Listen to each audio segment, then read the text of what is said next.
A massive tower hangs under heavy air as a man coldly threatens another's insolence. The shouter is Zhang Bin, a notorious thug claiming to lead a 5,000 strong dwarf army. Before him, Hanwoo trembles yet stays calm as he is mocked for his weak origin and threatened with destruction of his scant power. His faint resistance stems from recently transmigrating into a power-blissed world. Ironically, this new body is scorned for a lifelong frail Hong Kong core. The former host's memories surge, recalling his grandfather's dying wish to find his parents lost in the Stark House. A stunning girl once offered protection if he served her, supplying insects as feed for her pet. Zhang Bin and his lackeys later forced Hanwoo to hand over divine power, threatening to crush his core. In the memory haze, he sees his future cornered by an extremely weak ability. Even so, he steps to a device, determined to carve his own escape. He enters the machine, activates Veer, and accepts a trial of fate in the newly generated divine domain. Inside, grandeur unfolds, and he sees his core territory as merely a meadow where sluggish Huang Kong crawl. Hanwoo summons his personal system interface. The status panel shows info and two strange powers the system explains they are privileges and a sacrifice for random item art. He mutters analysis, realizing this is his transmigration advantage and hope to fulfill his family's wish, sparking a new plan. After pondering, he laughs, reopens the system, and boldly wagers everything to reverse fate. Next morning at the academy, a charming pink-haired girl approaches Hanwoo amid classmates' awe. She repeats her offer to make him her servant for protection, but Hanwoo firmly refuses. Her eyes darken in anger as she warns of consequences, yet he calmly rejects her to keep his honor. His reply makes her freeze, then leave after warning he'll pay for this choice. Immediately, Zhang Bin arrives with lackeys demanding divine power and threatening core destruction, but Hanwoo coolly warns them off. Zhang Bin sneers, vowing to shatter his core unless he submits. Yet Hanwoo answers with a cold challenge. His stance briefly unsettles Zhang Bin,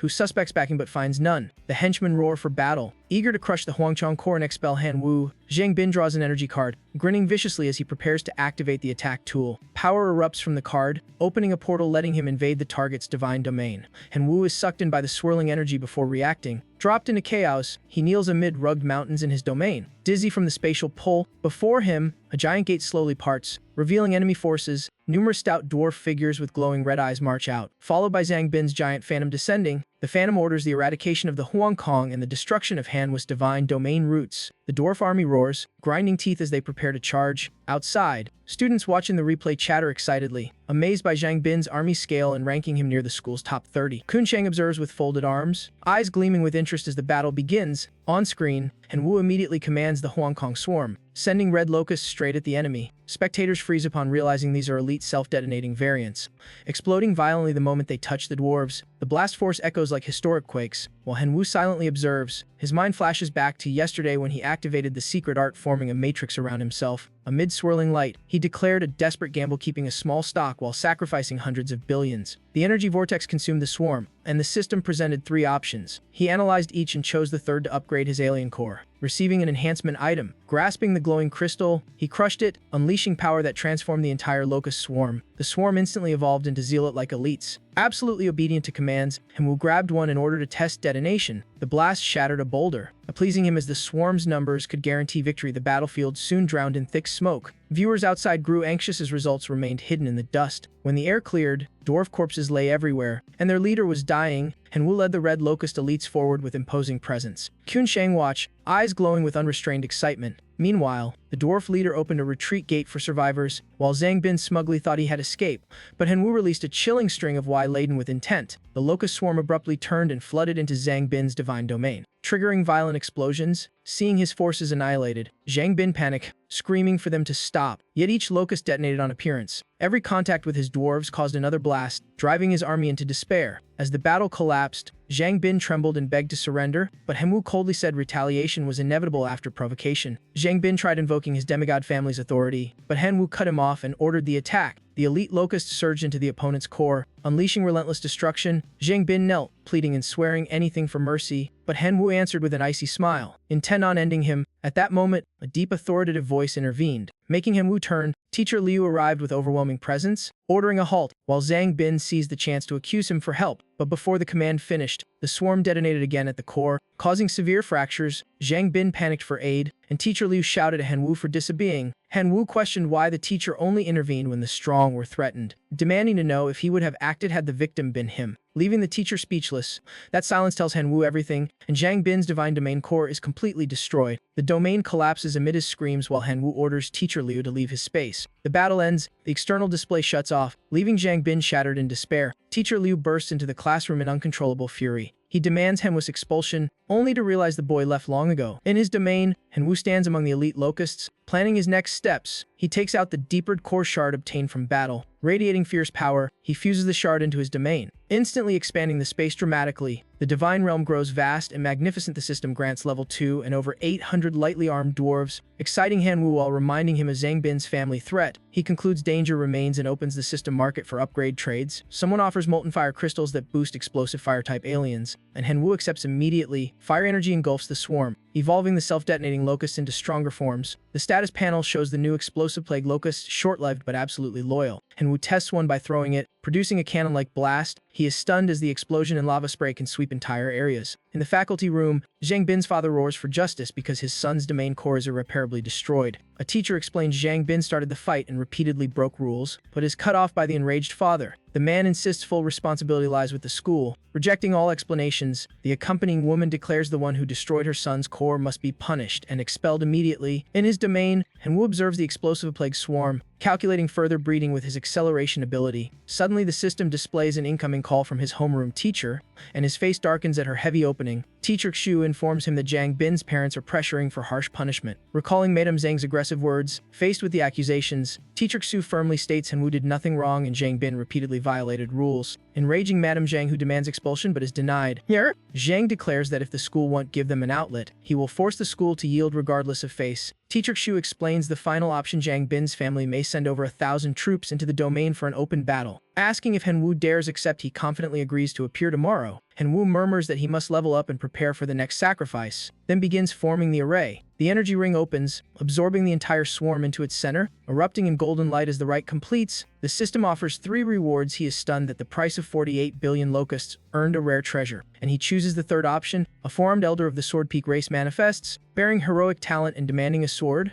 and Hanwu calmly agrees. He checks his accumulated faith, enough to convert into 54 divine power points, preparing to allocate them to the Sword Peak warrior. He gives the Sword Peak elder the Great Stormblade, letting him test its power with a single slash. Grandfather Hongtu unleashes fierce sword ki and demands 3 more similar weapons. Startling Hanwu grumbles at the divine power cost but still opens the system interface to approve. Thinking of Zhang Kang's 1,000-troop clash tomorrow, he is forced to try his luck. Kun Sheng meditates amid lightning and birds as flood-soaked memories surge back. She recalls being saved by Hanwu and awakening in embarrassment. Blushing, she secretly scolds him for being foolish when her clan could easily protect him. Receiving an autocall from Hanwu, she thinks he accepted servitude, but he only asked to borrow power. She sternly belittles his worth, prompting Hanwu to end the call. He leaves only a brief apology before hanging up. Kun Sheng panics at her slip of tongue and quickly calls back to explain. When he answers, she anxiously asks how much he needs and where to send it. Hanwu laments over the Sword Peak elder and still buys 3 new greatswords. In class, classmates mock him for fearing his domain will be flattened by a demigod legion. He observes the crowd's reaction and vows to shock them. Kun Sheng steps up to dissuade him. She warns he can't resist celestial human troops and urges him to be her servant for protection, but he turns away. Zhang quietly agrees and leaves, while he stays to prepare for the celestial human army. Angering onlookers, a student roars in jealousy, calling Hanwu useless and threatening to kill him. Latin opens the door, bringing in Zhang Bin's parents with other guardians. Zhang Bin's father charges at him in rage, wanting to tear apart the one who broke the domain core, but is restrained. He still demands Hanwu step forward, but Hanwu insists on the homeroom teacher's presence just as Teacher Xu arrives. She coldly reminds La Qian to uphold teacherly dignity and not act like a demigod's lackey. When Teacher Xu confirms the start, Zhang Bin's father draws an energy card and initiates the duel, activating the combat program. He announces commencement, and the entire space shifts instantly. The whole group is brought into the domain where a vast army is already arrayed. An armored cavalry unit appears, making observing students gasp at its elite quality. Spectators are stunned that the entire force is elite, with wolf riders fused with cut-and-jidge armor, leaving him with seemingly no chance. The cavalry forms ranks in the dusty plain as Zhang Bin's father coldly pronounces judgment. He screams for blood as repayment, while Qin Sheng's heart tightens at the sight. She startles upon calculating their total combat strength: 2,000 units, clearly a trap. The wolf cavalry storms in like a tempest, but Hanwu folds his arms and releases a colossal locust swarm to counter. Students reel at 7 million elite locusts grown in a day, yet their blasts only lightly scratch the wolf riders, making Lachen grimace. The teacher secretly praises his talent but worries the trial is excessive when a student shouts about a sky anomaly. The entire wolf force looks up and panics as a rain of magma locusts falls like fiery meteors. Each one explodes on impact, tossing riders like dry straw. Teacher Xu and Kun Sheng freeze at the overwhelming power and order the class to identify the species. A male student reports they are elite magma locusts, prompting Teacher Xu to marvel at Henwu's capability. Zhang Kang erupts in fury, hurling energy to trigger the wolf chief and shouting that insects can't save the enemy army. The chief goes berserk upon receiving the energy. Roaring as the entire force awakens, the cavalry unleashes freezing ki, raising a massive ice wall that nullifies the explosive locust rain. The temperature plunges as viewers shiver. Hanwu's swarm drops to 500,000. Losing nearly all magma locusts, Zhang Kang leads his troops straight toward the domain core. Vowing to crush Hanwu's fate at the root, they sweep past Hanwu toward the core, leaving students hopeless until Kunsheng suddenly shouts on seeing a strange figure ahead. The entire cavalry halts before a four-armed Jianfeng warrior wielding 4 greatswords, chilling the whole class. Students whisper about the value of 4 greatswords. Teacher Xu confirms it's a Jianfeng with innate heroic physique, making Kunsheng realize his aura exceeds superclass norms. Zhang Kang, jealous since he raised only one hero in his life, vows to seize it by destroying the core, but Jianfeng coldly meets the charge. As the beast troops surge in, he sweeps 4 blades cleanly through them, and though ice binds his legs, he lifts his swords to gather force. A cyclone erupts, blasting the monsters away as students cheer at the overwhelming power. Jianfeng stands unmoved while only a few wolf heads roll. Zhang Kang turns purple with rage. He orders the wolf chief to annihilate everything, flooding the field with killing intent, but the principal appears and blocks him, forcing Zhang Kang to hastily command a retreat. The principal glances at Hanwu and Jianfeng, smiling in praise before leaving. A teacher reminds Hanwu not to be arrogant since he's not top 3 yet, then hears him request a class transfer. Luochen tries to stop him, but he firmly insists on the assessment. Kunsheng rises and requests to join the evaluation with him. Luochen flusters and tries to persuade her, but she coldly refuses, saying she simply no longer wants this class. The boy beside them stands to join as well, enraging Luochen, who scolds class monitor Zhang Xiaolong, but he calmly states he will leave the class. He silently eyes Kunsheng with possessive determination. Teacher Xu sets the test date and calls Luochen to follow. After class, Kunsheng presses Hanwu about his power source under the pretext of collecting his debt, but he agrees only to pay a little and refuses to reveal anything. With that, he vanishes into his domain, leaving Kunsheng annoyed as divine light fills the inner realm. Inside, he checks his locust numbers and realizes they want suffice for tomorrow's trial. Jianfeng asks for orders regarding the wolf cavalry hiding in the forest, and Hanwu considers Zhang Kang's scheme. Wanting to exploit them rather than waste them, he orders all wolf riders captured alive for future use, and Jianfeng obeys immediately. Soon after, he returns with all surviving wolves barely clinging to life. The system suggests a sacrifice. Hanwu accepts and summons a vortex to absorb all the beasts. 3 rewards appear, disappointing him as locusts can't use robots, and forge or tower blueprints seem unfit until he recalls the hundreds of dwarves he gained. Using Eagle Eye, he sees them mining diligently and reverently greeting their god. Realizing their crafting nature had been suppressed by Zhang Bin, who forced them into war, he notes dwarves excel at smithing, assigns them to run the new forge, and they cheer joyfully at the blessing. In the meeting room, Luo Qian proposes raising the test difficulty for the 3 students, especially pushing Hanwu to the highest level to preserve the school's prestige. 2 other teachers agree, letting Luo Qian gloat and deepen his grudge against Hanwu. In class, he assigns Kunsheng and Xiaolong to block 1,000 enemies, and was tasked as level 10, requiring him to repel 10,000 aliens, leaving him stunned. Kunsheng anxiously asks to lower his difficulty. Luochen shrugs responsibility, calling it a chance to prove himself, and grows angrier when Hanwu calmly leaves. Kunsheng again offers protection but is refused, leaving her irritated. Xiaolong secretly delights, waiting for Hanwu to fail. When the exam begins, hordes of monsters appear, shocking students with the abnormal difficulty. Spectators gossip, while Hanwu curses Luo Qian upon seeing fire-resistant goblins. Luo Qian smugly claims 10,000 goblins can crush the domain, and another teacher congratulates him for his revenge. Meanwhile, Teacher Xu watches every moment in tension. Hanwu deploys the locust troops, but their fire ignites them. The goblins remain intact and even grab locusts through the smoke. They hurl the corpses back at Hanwu, causing violent explosions as he must summon thousands more to continue. The swarm closes in, startling the goblins before a fierce collision. The blast echoes, and 2 candidates finish their tests, making everyone worry Hanwu is disadvantaged by his weak locusts. Hanwu deploys ultra-strong variants to counterattack with violent detonations. Though many enemies are flung aside, the goblin tide keeps surging, convincing viewers he can't withstand the overwhelming numbers.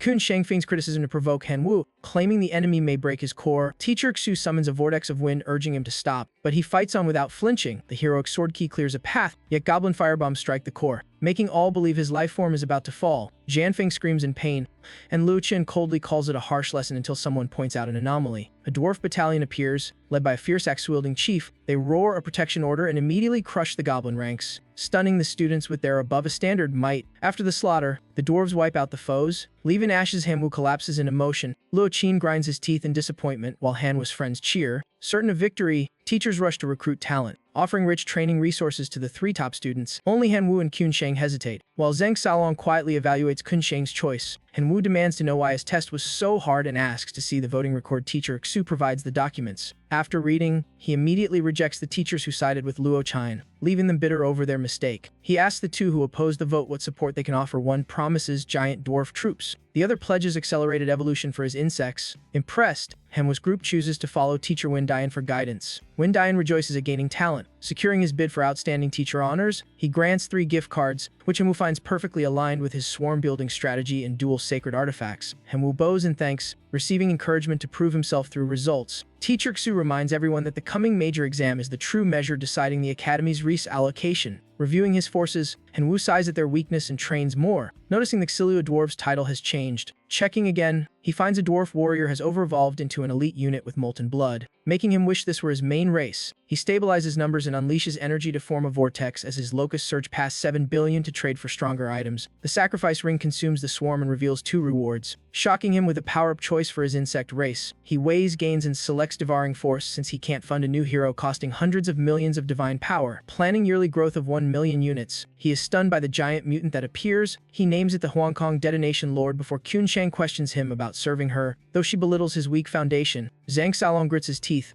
vowing to surpass Han Wu to regain Kun Shang's favor. Wen Dian enters, stressing the academy exam will decide future resources, with rewards like sacred artifacts and legion cores. Rules show 2 rounds equal difficulty screening, then unlimited combat for ranking points. Hearing failure means expulsion. Han Wu panics but craves the prizes. Kun Shang grips her fist, aiming for top rank. When the exam begins, Han Wu is sent into a battle space and releases his swarm into swirling dust. He faces thick-armored flesh fiends. Paling at their toughness in round 1, he sends 50,000 detonation generals, triggering fierce blasts that roast enemies, prompting his grilled meat joke. The dwarves drag corpses for the swarm to consume, stripping them to bone so fast he feels the school is hosting a free feast. Han Wu demands faster pacing while teachers lament the high dropout rate. Teacher Xu explains leadership is at the war front, so they chose brutal bloodflesh golems for screening. Wen Dian thrills as Han Wu turns others' nightmare into nourishment for his swarm. A bald teacher notes the locust's immunity to flesh fiend toxins, seeing new research potential. Lu Qian still mocks him with insects, but Wen Dian retorts their superclass threshold is formidable. Ending in a wager, they bet 5 divine points. Luo Qian confident after funneling resources to his nephew Liao Mo. Round 1 ends with 430 passing and 130 quitting. Luo Qian calls them cowards. When Dian says it's natural with such high difficulty, the class is then attacked by a jagged skeleton legion emerging like ghosts. Han Wu, seeing billions of hungry Huangchong, releases them to charge the steel dense bone mists. The monsters approach with blooded eyes, opening a new clash. After the first bout, Han Wu yawns at the ease. In round 2 the Hong Kong self-detonate, shredding foes but lava blocks their path. Finding magma useful, he orders the Xilua dwarves to dump furnace heat, turning the ground into a lava fall trapping bone mists. The lava fall becomes his shortcut to annihilation,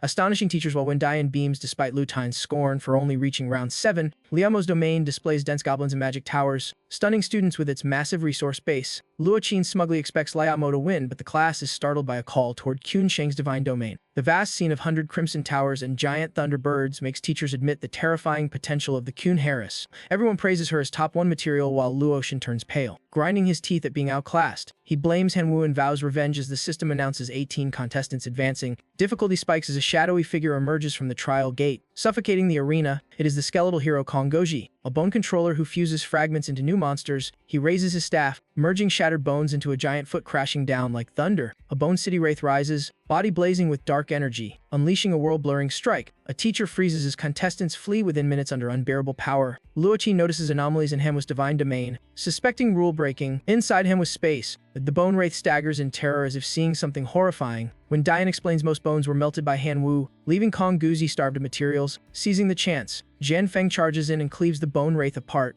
That opening strike flips the battle as the real round heats up. Passing round 10 too easily makes Han Wu yawn while Luo Qian screams accusations of cheating. He demands an investigation, claiming Han Wu cleared bones to weaken Kong Gozi, but another teacher rebits him hard. Teacher Xu asserts the exam was set by the principal beforehand, so no one could cheat. She counters Luo Qian on fairness, pointing out his nephew and Kun Shang both enjoy huge resource privileges. Dian Wen angrily exposes Lamo's family ties and mocks that round 11 is harder for him than reaching the heavens. Liamo's divine domain collapses, goblins dead everywhere, driving him to 4 feet before the bone giant. Dian Wen concludes the bet is settled. Han Wu passed round 10. Luo Qian's nephew is out. Luo Qian must hand over the Divina Point card but vows to reclaim it someday. After 13 rounds, only 3 remain: Han Wu, Kun Shang, and Huang Fei exciting the judges for the title race. Huang Fei sees the Bone Frost squad brimming with dark energy, turns pale, and surrenders immediately. Meanwhile, Qin Sheng's divine domain lies devastated, dust filling the sky, forcing her to withdraw. Helpless, Qin Sheng raises her hand to quit, leaving Su Mei both happy and shocked as Han Wu becomes number 1. In Hanwu's domain, Huang Chong self-detonates, leveling the bone giant before it can reform. The system ends round 20 and opens round 21 with overwhelming difficulty. Startling Han Wu, a stone gate fires blinding lightning, forcing him to exclaim at the colossal aura descending. A dark-shrouded woman on a throne appears, and teachers recognize a Guling Lord. Seeing her extreme level, Han Wu immediately chooses to retreat instead of fighting. His withdrawal makes the Guling Lord howl in fury as she is sucked back into the gate. A strange object streaks past Han Wu, freezing him amid cries of alarm. Seeing the explosion behind him, he wonders what just happened. The trial gate dissolves, silence falling before he is pulled outside. Back in reality, seeing his name atop the rankings with Wen Dian's class setting records, Han Wu cheers in shock. Luo Qin grinds his teeth, furious at losing first place while other students fear expulsion. Friends surround Han Wu with flowers and loud cheers. System rewards territory expansion or Tier 1 temple card, weapon exchange card, and divine points astonish everyone. Han Wu hesitates over the rewards,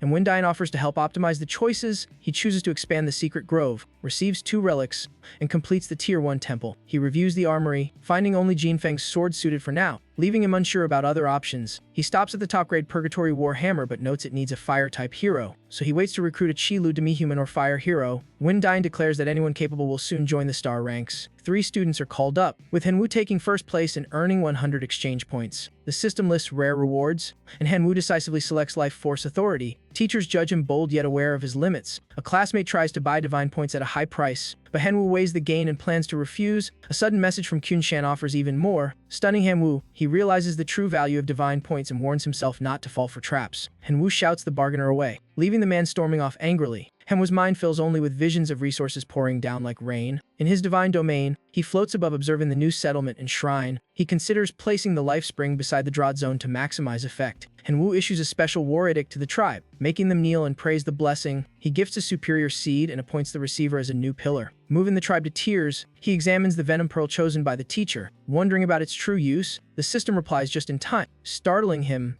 and he calls the teacher for clarification. Wen Dian gives him the Divinum Point card and a precious demon egg, explaining its origin and ability to nurture insect races.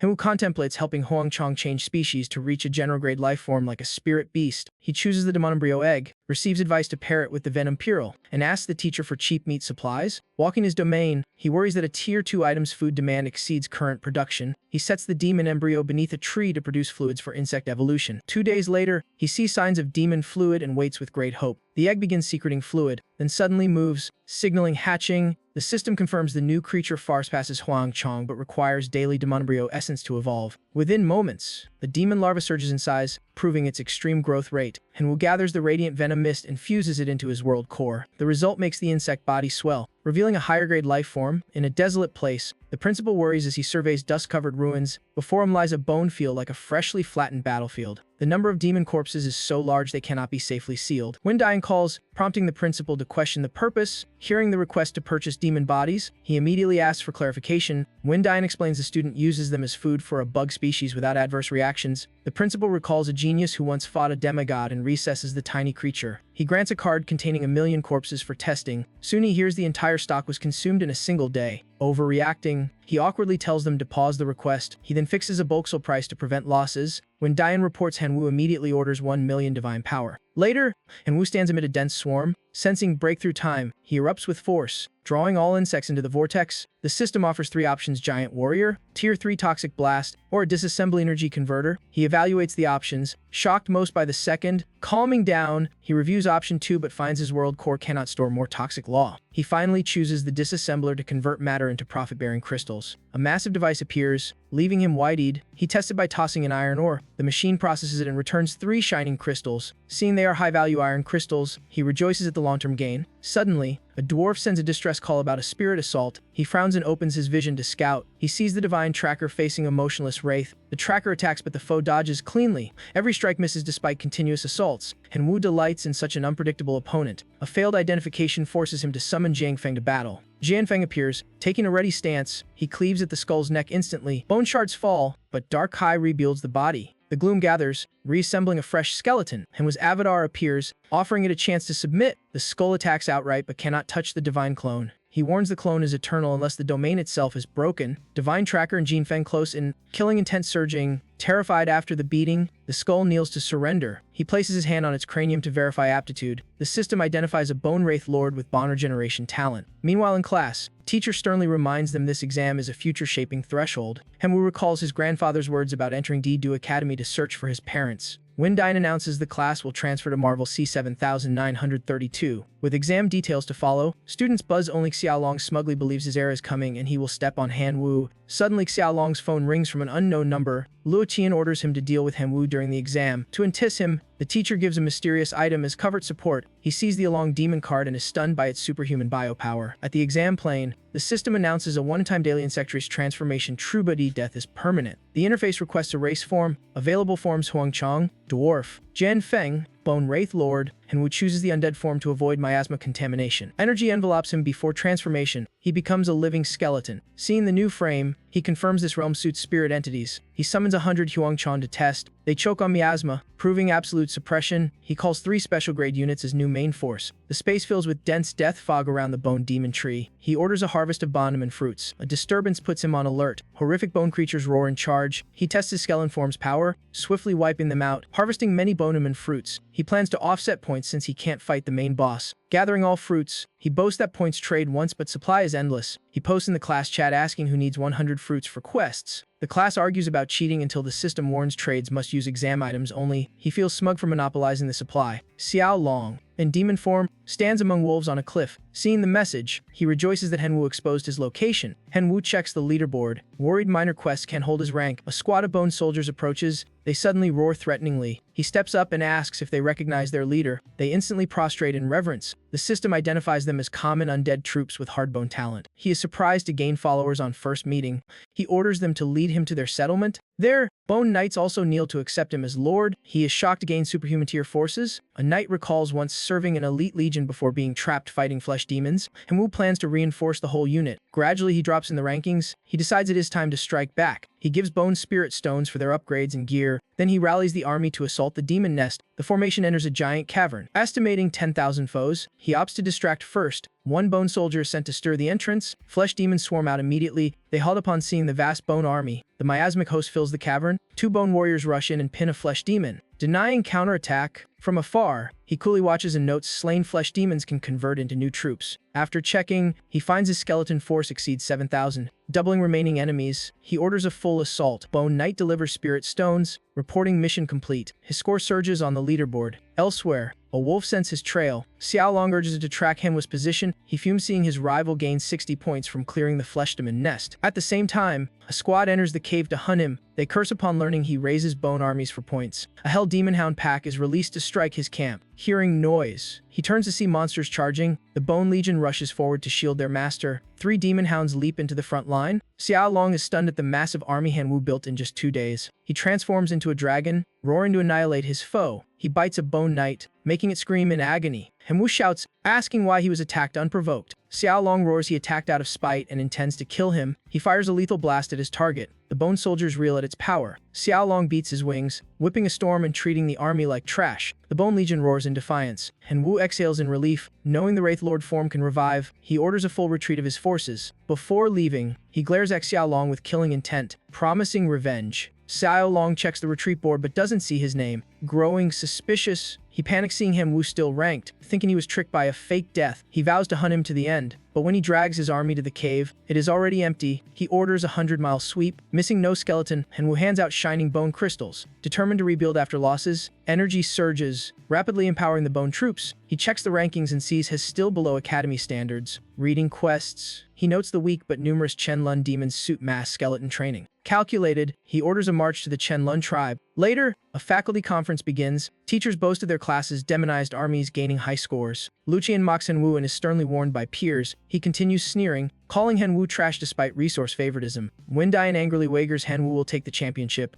Luoqin counters by staking a Tier 3 divine office. He demands Henwu exceed 80 quest points. Teachers admit that Mark is brutal but grants access to top academies. Meanwhile, the Chenlun demon camp decays. Under 100,000 left, Henwu judges his near-million force at peak strength. He orders an attack. Bone Knights crush the twin leaders instantly. The demon clan still resists stubbornly. Soon he raises the skull banner declaring victory. Bone soldiers channel miasma into the defeated Chenlun demons. Their bodies rot into new skeletons. The system reports superhuman-grade reborn undead. Henwu is stunned. They surpass even Bone Knights. One reborn skeleton channels cut, instantly restoring another frame. In moments, yet another reborn skeleton forms. From above, Henwu delights in his mighty bone horde. Bone Knight kneels and offers battle spoils. Reading it, has shocked that the abyssal seed source can catalyze alien life force. With such might, he fears no Zhang Xiaolong and submits the quest. He checks new quests. Purging native abyss demons yields 70 points. Without delay, he orders the march. A teacher beside Wen Dian praises Henwu for rising from last to top 4 in 3 days. Luoqin sneers that 4th place is meaningless, but top academies instantly send interview invitations to Henwu alone. He erupts, demanding why only Henwu is notified. Seeing the shifting rankings, he is shaken that Henwu has overtaken him. Hearing analysis from the homeroom teacher, he smirks, thinking as long as Henwu isn't champion he still wins. He urges Xiaolong to finish the 90-point quest before his rival. Meanwhile, Henwu reviews the hardest quests, slaying a demigod, killing ox demons, clearing deforest remnants. He calculates standings and chooses to wipe out the ox demon tribe first with his massive force. At that tribe, earth-shaking blasts rock the camp. A lion-headed warrior roars in fury while Xiaolong coldly excuses the destruction. Haridi demon charges, swinging brutal weapons. Within a few moves, both are nearly crushed by the giant monster. Terrified, they retreat, admitting even together they can't win, let alone beat Henwu. Suddenly, Henwu's bone army with glowing red eyes emerges, closing in. Xiaolong and the lion warrior blanch, cursing their luck at meeting a doom-grade undead legion. The skeleton troops storm in, crushing ox demon lines. The enemies struggle desperately against each wave. Seeing the two flee, Henwu coldly orders their path blocked. A colossal bone colossus appears behind its allies, shaking space with its roar. It slams down with world-shattering force. Meanwhile, the reborn skeleton chants, unleashing spiraling dark power. It forges a new bone entity from the fallen soul. The two foes panic at seeing death turn into endless soldiers and try to escape, but a bone warrior cuts them off, forbidding retreat. Henwu stands atop a bone steed, smiling a greeting. Turan stammers, asking his true race. Henwu gives no answer, only ordering Xiaolong crushed as a farewell gift. Xiaolong screams but is obliterated instantly. Turan trembles, begging peace and apologizing to survive.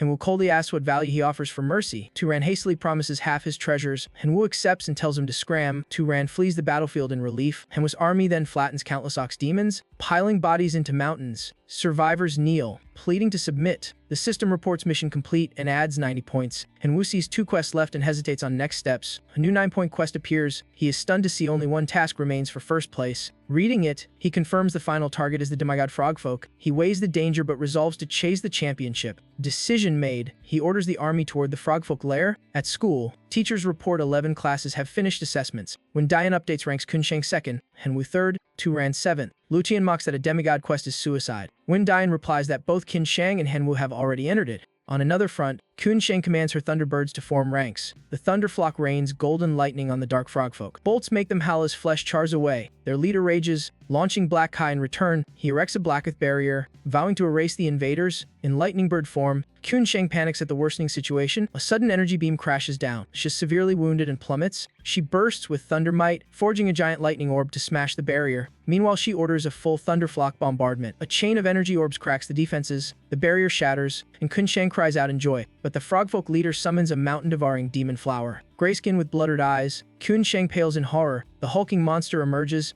drooling hideously. It leaps, lashing out a long tongue to snare her. She's yanked straight into its maw. Its jaws clamp like steel gates. Her lightning cannot pierce the terrifying flesh, driving her to despair. Just then Henwu calls, startling her. Even so, she answers. He teases her misery, making her snap in annoyance. He shifts tone, proposing cooperation to save the thunder flock. She almost refuses but changes her mind. She agrees, setting conditions for loot sharing, and he accepts. She requests coordinates. He reports the swamp location. Receiving the Rendevis, Kunsheng deploys her thunderflock at once. Seeing their speed, Henwu is astonished. He waves a signal. Mounting a thunderbird, he calls the attack. Simultaneously, he orders the bone army to advance. Thunderbirds and bone troops coordinate, raining lightning on the frogfolk. A frogfolk warrior charges in, smashing waves of bone soldiers. Henwu sees bones shatter. Realizing tier 5 skeletons are too weak, he loudly summons Kong Guji, The bunny controller forms Masudasuki armor from shards. The frogfolk gather power for a counterspell, but before forming, they are crushed by the Bone War General. He orders Fuguzi and the Neuma mage to join battle. The two war beasts charge like a storm. They slam colossal pillars onto the frogfolk. Fuguzi chants, activating miasma synergy. Frogfolk corpses erupt with dark kai and turn into new skeletons. Seeing death become bone, the rest panic in one advance. Skeletons and thunderbirds combine, blasting lightning that routs the frogfolk. The chief roars in fury. He summons black clouds to wipe out the bone army, startling Hanwoo with the power. Hanwoo worries as he has committed all forces, yet the field still tilts. Just then, allied kin requests permission to fight. Hanwoo rejoices, clenching his fists to deploy his main force. He smirks, knowing he can now call more kin power at the clutch moment. The Diviner Realm gate opens, firing violent lightning. Jianfeng steps out, 4 arms, 4 swords, aura sky-piercing. Jianfeng and the red dwarf charge like lightning into the frogfolk host. The Huangchong telepathically beg to be sacrificed.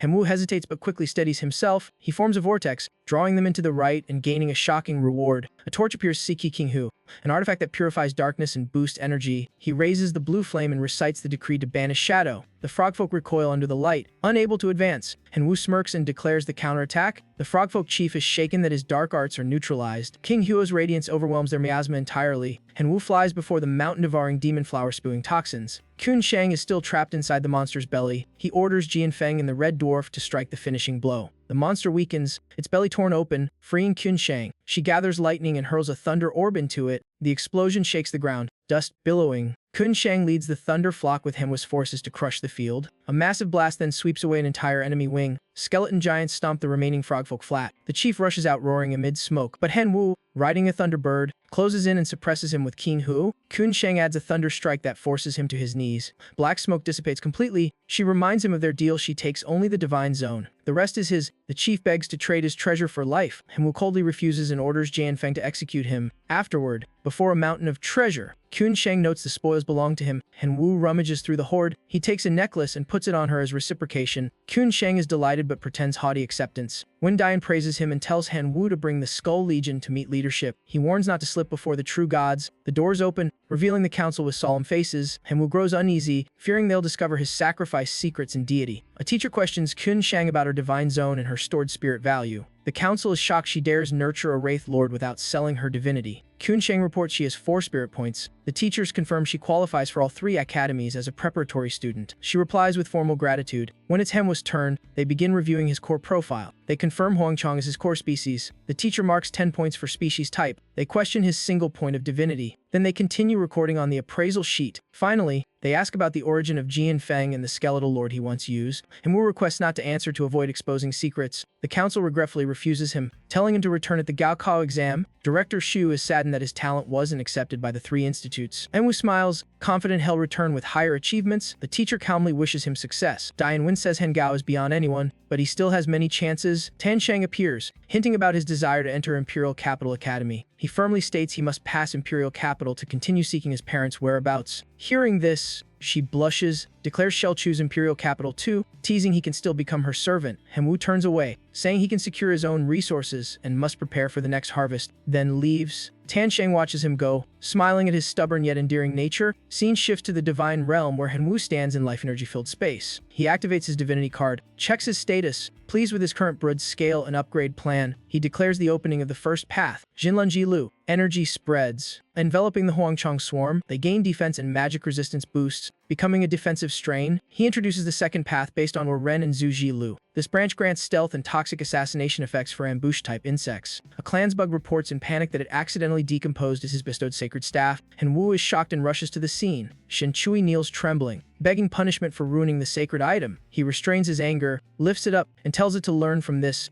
Afterwards, he inspects the still-hot disassembly machine. The system reports acquiring fire spirit ore and golden crystal blocks as materials to repair the sacred item. His stunned that he can restore the damaged law of devouring violence. He immediately fuses the materials, recreating the sacred item amid a burst of energy. The system reports common life forms can evolve after absorbing energy over 999 times.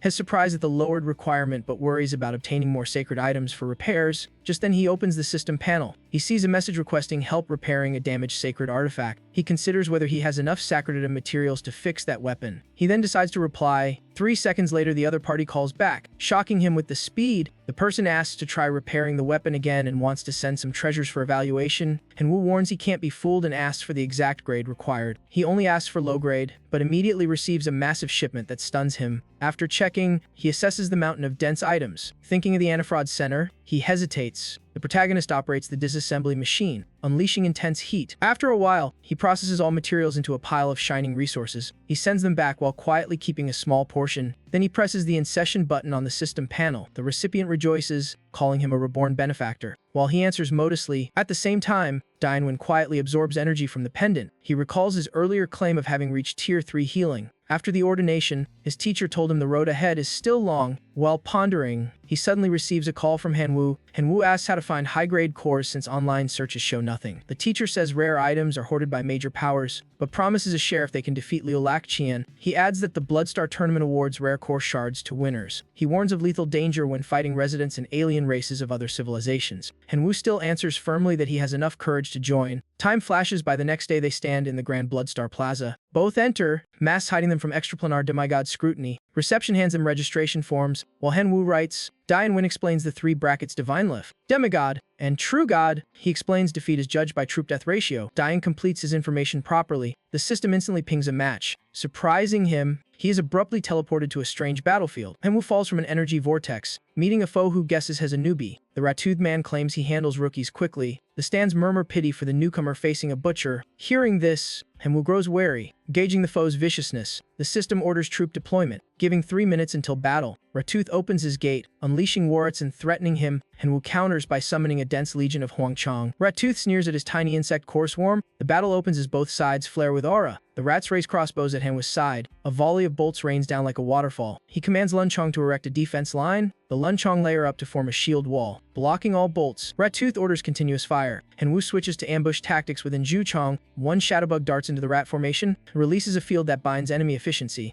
Seeing them collapse, he sends Qin Mochong charging. The Tian Mochong spear forward like living drills. They unleash a toxic spike storm that drives the rats to despair. Survival indicators fluctuate wildly on the display. Spectators gasp at the overwhelming force. Cornered, the opponent hastily yields in dead silence. A divine realm core fragment appears amid the rotting rat corpses. It floats before Hanwoo, glowing and startling him. On touch, he feels familiar power as the system ends the match and pulls him backstage. Backstage, Dainwen pats his shoulder with lavish praise. The teacher asks if he wants a second match for more cores. Hanwoo agrees, saying his troops need tempering. Through many bouts, he wins 89 matches, gathering Tier 7 cores despite losses of Qin Mochong. He reflects that reaching Tier 8 requires an enormous number of cores. Dainwen suggests trying the True God bracket. He asks about the rewards for such a jump. The teacher explains 1 True God win equals dozens of current streaks. Hanwoo stays silent in long deliberation, then he places the bracket skip form on the counter. The receptionist warns of extreme danger, but he remains resolute. The arena erupts in jeers that his locusts aren't worthy of facing a true god. Others sneer that a true god has high-grade sacred gear and divine arts. Belittling his insect swarm, Dainwen worries this is a huge gamble, but Hanwoo tells him to bet on him anyway. The teacher laughs and stakes 500,000 divine power. Trusting completely, Hanwoo secretly wonders what the teacher's artifact purchases have to do with him. Soon he steps into his private divine realm, light cloaking him like a god. Puzzled not to see new sacred items, the laws of devouring and toxic enrichment show vast differences from his expectations. And just then Yuanzong calls, asking if he's still refining materials.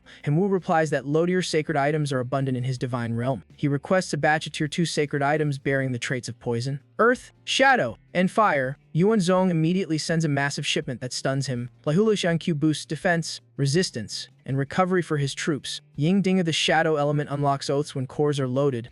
Hanwoo is thrilled because they are perfect for Lunchong, and in Chong, he immediately begins fusing the 2 sacred items. The clashing energies trigger a massive explosion. He absorbs and distributes the energy to the Huangchang swarm. Seeing 2 insect strains evolve brilliantly, he rejoices at the power spike. The system summons contestants to the arena. He clenches his fists and rushes toward the battleground. Spectators mock and bet hell lasts only seconds. Sighing Zhu, massive in form, mocks him as a rash rookie. He warns that courage cannot replace strength. Then he summons a colossal mammoth legion. The stands roar at the overwhelming aura of the true good side. Standing atop the mammoth king, he tells Hanwoo to entertain him. Hanwoo answers by summoning a thick black cloud of Huangchang. The 3 insect strains are raised by 3 different nests, bearing Toxidivarth laws. Siangju is briefly stunned by their true scale. The 2 armies clash like a storm. Hanwoo waves his hand, ordering the Inchong to strike. The shadow insects fire piercing spikes. They lock the mammoth's limbs with debilitating effects. Spectators gasp as a debuff topples even giant species. Seizing the moment, the Tian Mochong Mochong dart in like arrows, yet the mammoths remain unfazed, standing like pillars. Sang-ju laughs, claiming no swarm can pierce mammoth divine hide. Henwu smirks, asking if he's certain of that judgment. As he speaks, the Toxidivar Chi Mochong detonate in a violent shockwave. Sang-ju panics and orders the mammoths to shield their king. Henwu instantly commands the Baozhang Huangchong to charge. On contact, they explode, making the mammoths howl in pain. Sang-ju grits his teeth and casts brutal healing magic. A healing glow restores the mammoths, letting them fling the insects away. He folds his arms, declaring hell allow surrender once over half the troop is lost. And Wu replies coldly that his strength is far from over. He summons the colossal Numa and orders an allowed assault. The demon beasts swarm the battle line. A massive root whip strikes the mammoth's head. Simultaneously, he calls the skeletal army the Bone Lord, Bone Controllers, and Bone Restorers. He leaps onto the Bone Lord's palanquin and assigns roles. The Bone Lord snorts, annoyed at being pushed. A Bone Restorer dashes toward the fallen mammoth corpse. Amid a billow of white dust, it raises its staff, releasing a fierce resurrection surge. The mammoth corpse instantly revives and leaps up. Sang freezes, curses, then orders the mammoth to enter war mode. The mammoth herd charges in and smashes the bone troops to pieces. Henwu sends the bone controllers while the Niuma retreat. The controllers gather energy. Manipulating scattered bones, they merge into a colossal bone nation giant and stomp, causing an explosion. Sang-ju gapes at the massive skeletal creature, but he quickly regains calm, continuing his savage sorcery. The mammoths grow even larger and charge faster, yet the Bone Nation blocks them with ease. It lifts a beast and slams it onto the stone floor. The ground quakes as if breaking apart. The Bone Nation leaps like a bolt and delivers a sky-cracking punch. But the mammoth grabs its arm and slams it down. It rears up, trying to crush its foe. The Bone Nation twists away at the exact moment, then kicks its head, making the mammoth howl. Seeing the opening, Henwu shouts in order to finish it. The Bone Nation climbs its back, pounding its skull relentlessly, then snaps off one tusk amid its agonized cry. Sang-ju is stunned speechless, unable to counter. The Bone Nation snaps the other tusk, making the mammoth weep. Henwu is shaken by the Bone Warrior's brutality. The Bone Nation dropkicks the mammoth like a ball, landing it before Xiangju. He freezes, sweating, panicking as he orders the Mangma to charge. The Mangma rush forward, but on contact, they're crushed flat by the Bone Nation. The rest are kicked flying in all directions. The Bone Giant continues hammering thunderous blows, but the Mangma are too many, repeatedly dislocating joints and slowing it. One rams its leg hard. Seeing the advantage, Sang-ju howls for his troops to pulverize the giant. Sensing danger, Henwu summons the Niuma Wang for rescue. The massive Niuma plow through the Mangma assault. Meanwhile, the Bone Controllers chant, releasing thick evil miasma. Moments later, the mammoth corpses rise as white skeletons. The skeletal herd and Mangma clash in frenzy. The impact booms like thunder, dust engulfing everything. When the dust clears, only 4 Mangma remain, while the Niuma remain nearly full in number, stunning the crowd. Sang-ju collapses, gasping, and declares surrender. A Divinerum core fragment forms, absorbing energy from mammoth remains. Henwu takes it, marveling at its purity far above lower tiers. Suddenly a voice summons him to meet the management. Before reacting, has swept into a spatial vortex. Soon is moved into a sealed room where staff calm him, and Wu demands the reason. They say his tier jump match has been recorded. They state is qualified to become an heir of the arena, part of a test selecting a future master. He gapes, unable to believe is targeted. He doubts it since the arena's benefits are too great to hand to outsiders. He breathes deeply to steady himself, then asks directly about hair count, rights, and burdens. The system praises his clarity.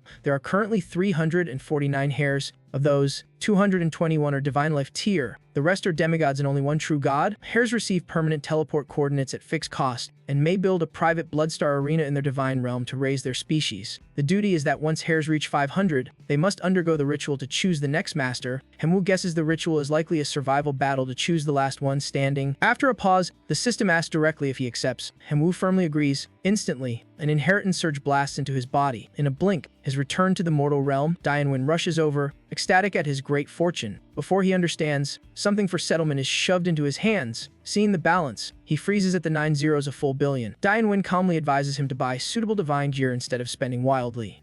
Henwu wonders how he can craft divine gear without reaching demigod tier. The teacher reassures him that a shop sells gear suitable for his level. Just then Sang-ju charges in grandly, calling him a locust. The protagonist panics and hides behind Dianwen for help. Dianwen spreads his arms protectively, daring anyone to touch his student. Sang-ju waves, saying he's not here for revenge. He introduces himself as Hang Meng, wanting friendship out of respect for him with strength. And Wu shakes his hand, surprised his exciting university student. Curious, he asks his age and academic level. Assuming Hang Meng isn't in college yet, and Wu awkwardly admits he's only a high schooler, Hang Meng is shocked, thinking he's joking, and Wu asks Dianwen to confirm. His teacher affirms he isn't even a preparatory student. Hang Meng nods in admiration since his goal is Imperial Capital University, the strongest academy. He pats him with shoulder, promising to recommend him to the prep list if he keeps strengthening his troop corps. Hanwoo excitedly asks again when hearing Hang Meng can help, and stresses teammates ease the path to godhood. Hang Meng points upward, laughing that once Hanwoo passes the test, he'll earn reward resources, so there's no reason to skip such benefits. Hanwoo clasps hands in thanks, formally asking brother Meng for support. Hang Meng warns that his potential is high, but he must bolster strength and invest resources in nurturing hero units. Scene shifts to Wan Baolu, a modern street blending elegant ancient style. The protagonist and Dian Wen head to a treasure pavilion with a refined vintage aura. Dian Wen pushes the door, calmly urging both to enter. A charming purple-haired girl in a form-fitting outfit greets them. She smiles,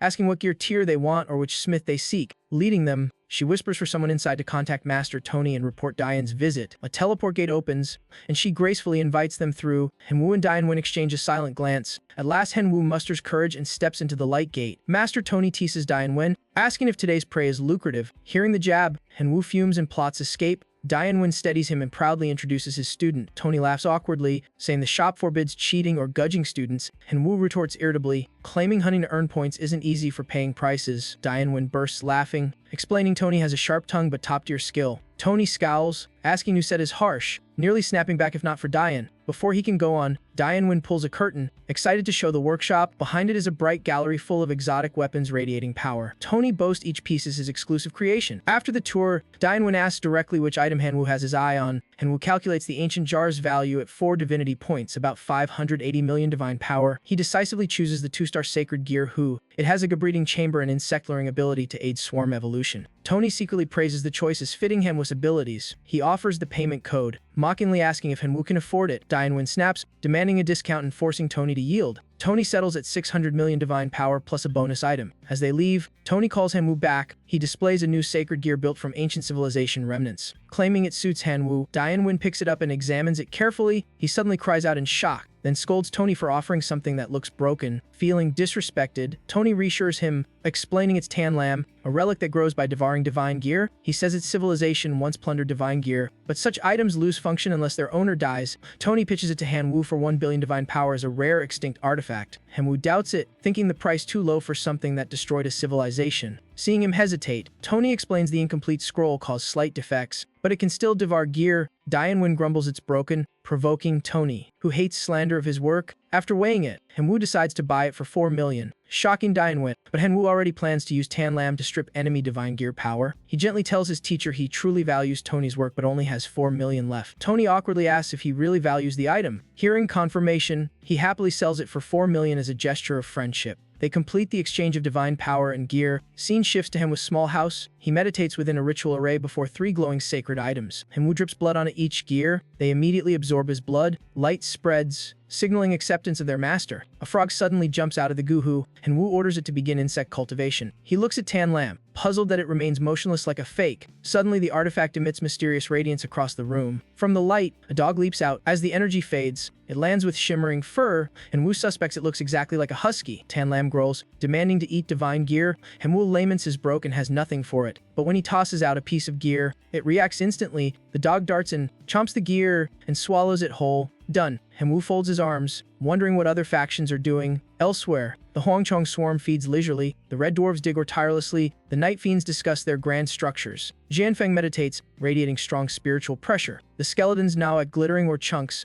Hanwoo reflects that with the sacred item tricked from Yuan Chong, he restored the law of devouring to tier 3, letting creatures reach elite rank just by eating. If he upgrades further, surplused Huangchong could evolve to extraordinary rank in mass. Some time later, Hanwoo stands amid a vast sea of flying Huangchong, eyes resolute. He cries the command to sacrifice 13 billion Huangchong. A colossal vortex instantly draws all insects into the right. Seeing the reward appear, Hanwoo is stunned by how vastly richer it is than before. 3 options appear: 10,000 extraordinary night fiends, the Baxiaoba Gang divine gear, or a tier 2 sacred item Dian Ho Shi. Seeing Dian Ho Shi's half-humanoid form, he rejects it, wanting a full humanoid type. After choosing, the sacred item appears and glows brilliantly. He crushes it, scattering fragments. Powerful pillar of light shoots skyward as if splitting space. The Huangchong swarm dives into the energy stream to absorb it. They evolve rapidly, their bodies expand, carapaces hardening. Hanwoo shouts in excitement at the spectacle. The system reports Huangchong Ren have become extraordinary beings low intelligence, flight capable, humanoid, granting 50,000 faith per day. He is stunned by the massive faith. Confident divinity is within reach. Suddenly Dian Wen calls. He seriously warns that tomorrow Xijing Academy will send people for revaluation. Hanwoo agrees. agrees. Next day at school, a male student slings an arm over Han-woo, offering rare resources. Han-woo playfully asks if his clan can supply core shards above tier 7 up to dim tier. The boy nods, quoting around 4 million divine power even with connections. Hearing the price, Han-woo replies coldly with a single understood, staying firm. The boy offers a trade for 1,000 extraordinary skeleton knights to offset the cost. Han-woo agrees instantly without hesitation. The boy secretly regrets not demanding a Heretier bone controller. Just then Dian-Wen enters, saying the examiner is waiting. The examiner reacts with brief surprise then sneers at Han-woo. He mocks that entering the inner circle doesn't mean he can pass Saijing's test. He explains the mission: infiltrate Dalongcheng, a small but complete mega-civilization city with full class and level systems. If identified as a Demerome being, classed residents will hunt and eliminate him. The sole target: assassinate a fortress hero. Han-woo asks for the city's troop strength and hero count. The teacher answers tens of thousands of residents. Over 10 are class holders. 5 heroes enter and scout the rest yourself. Han-woo trades points for 3 tier 1 sacred items. Dian-Wen encourages and approves. He stands before the blazing Divine Realm core, places a smaller core inside. Light explodes. The system reports the core has risen to dim tier with expanded space. He loads the tier 1 toxic thread to grant poison attributes to the brood, then earth core to boost earth traits and defense. Lastly, Yuxing Chuangong to enable summoning bow battalions with energy weapons. Once loaded, the Divine Realm erupts in intense brilliance. 3 radiant streams of distinct colors appear, like a luminous painting filling the space. Seeing this,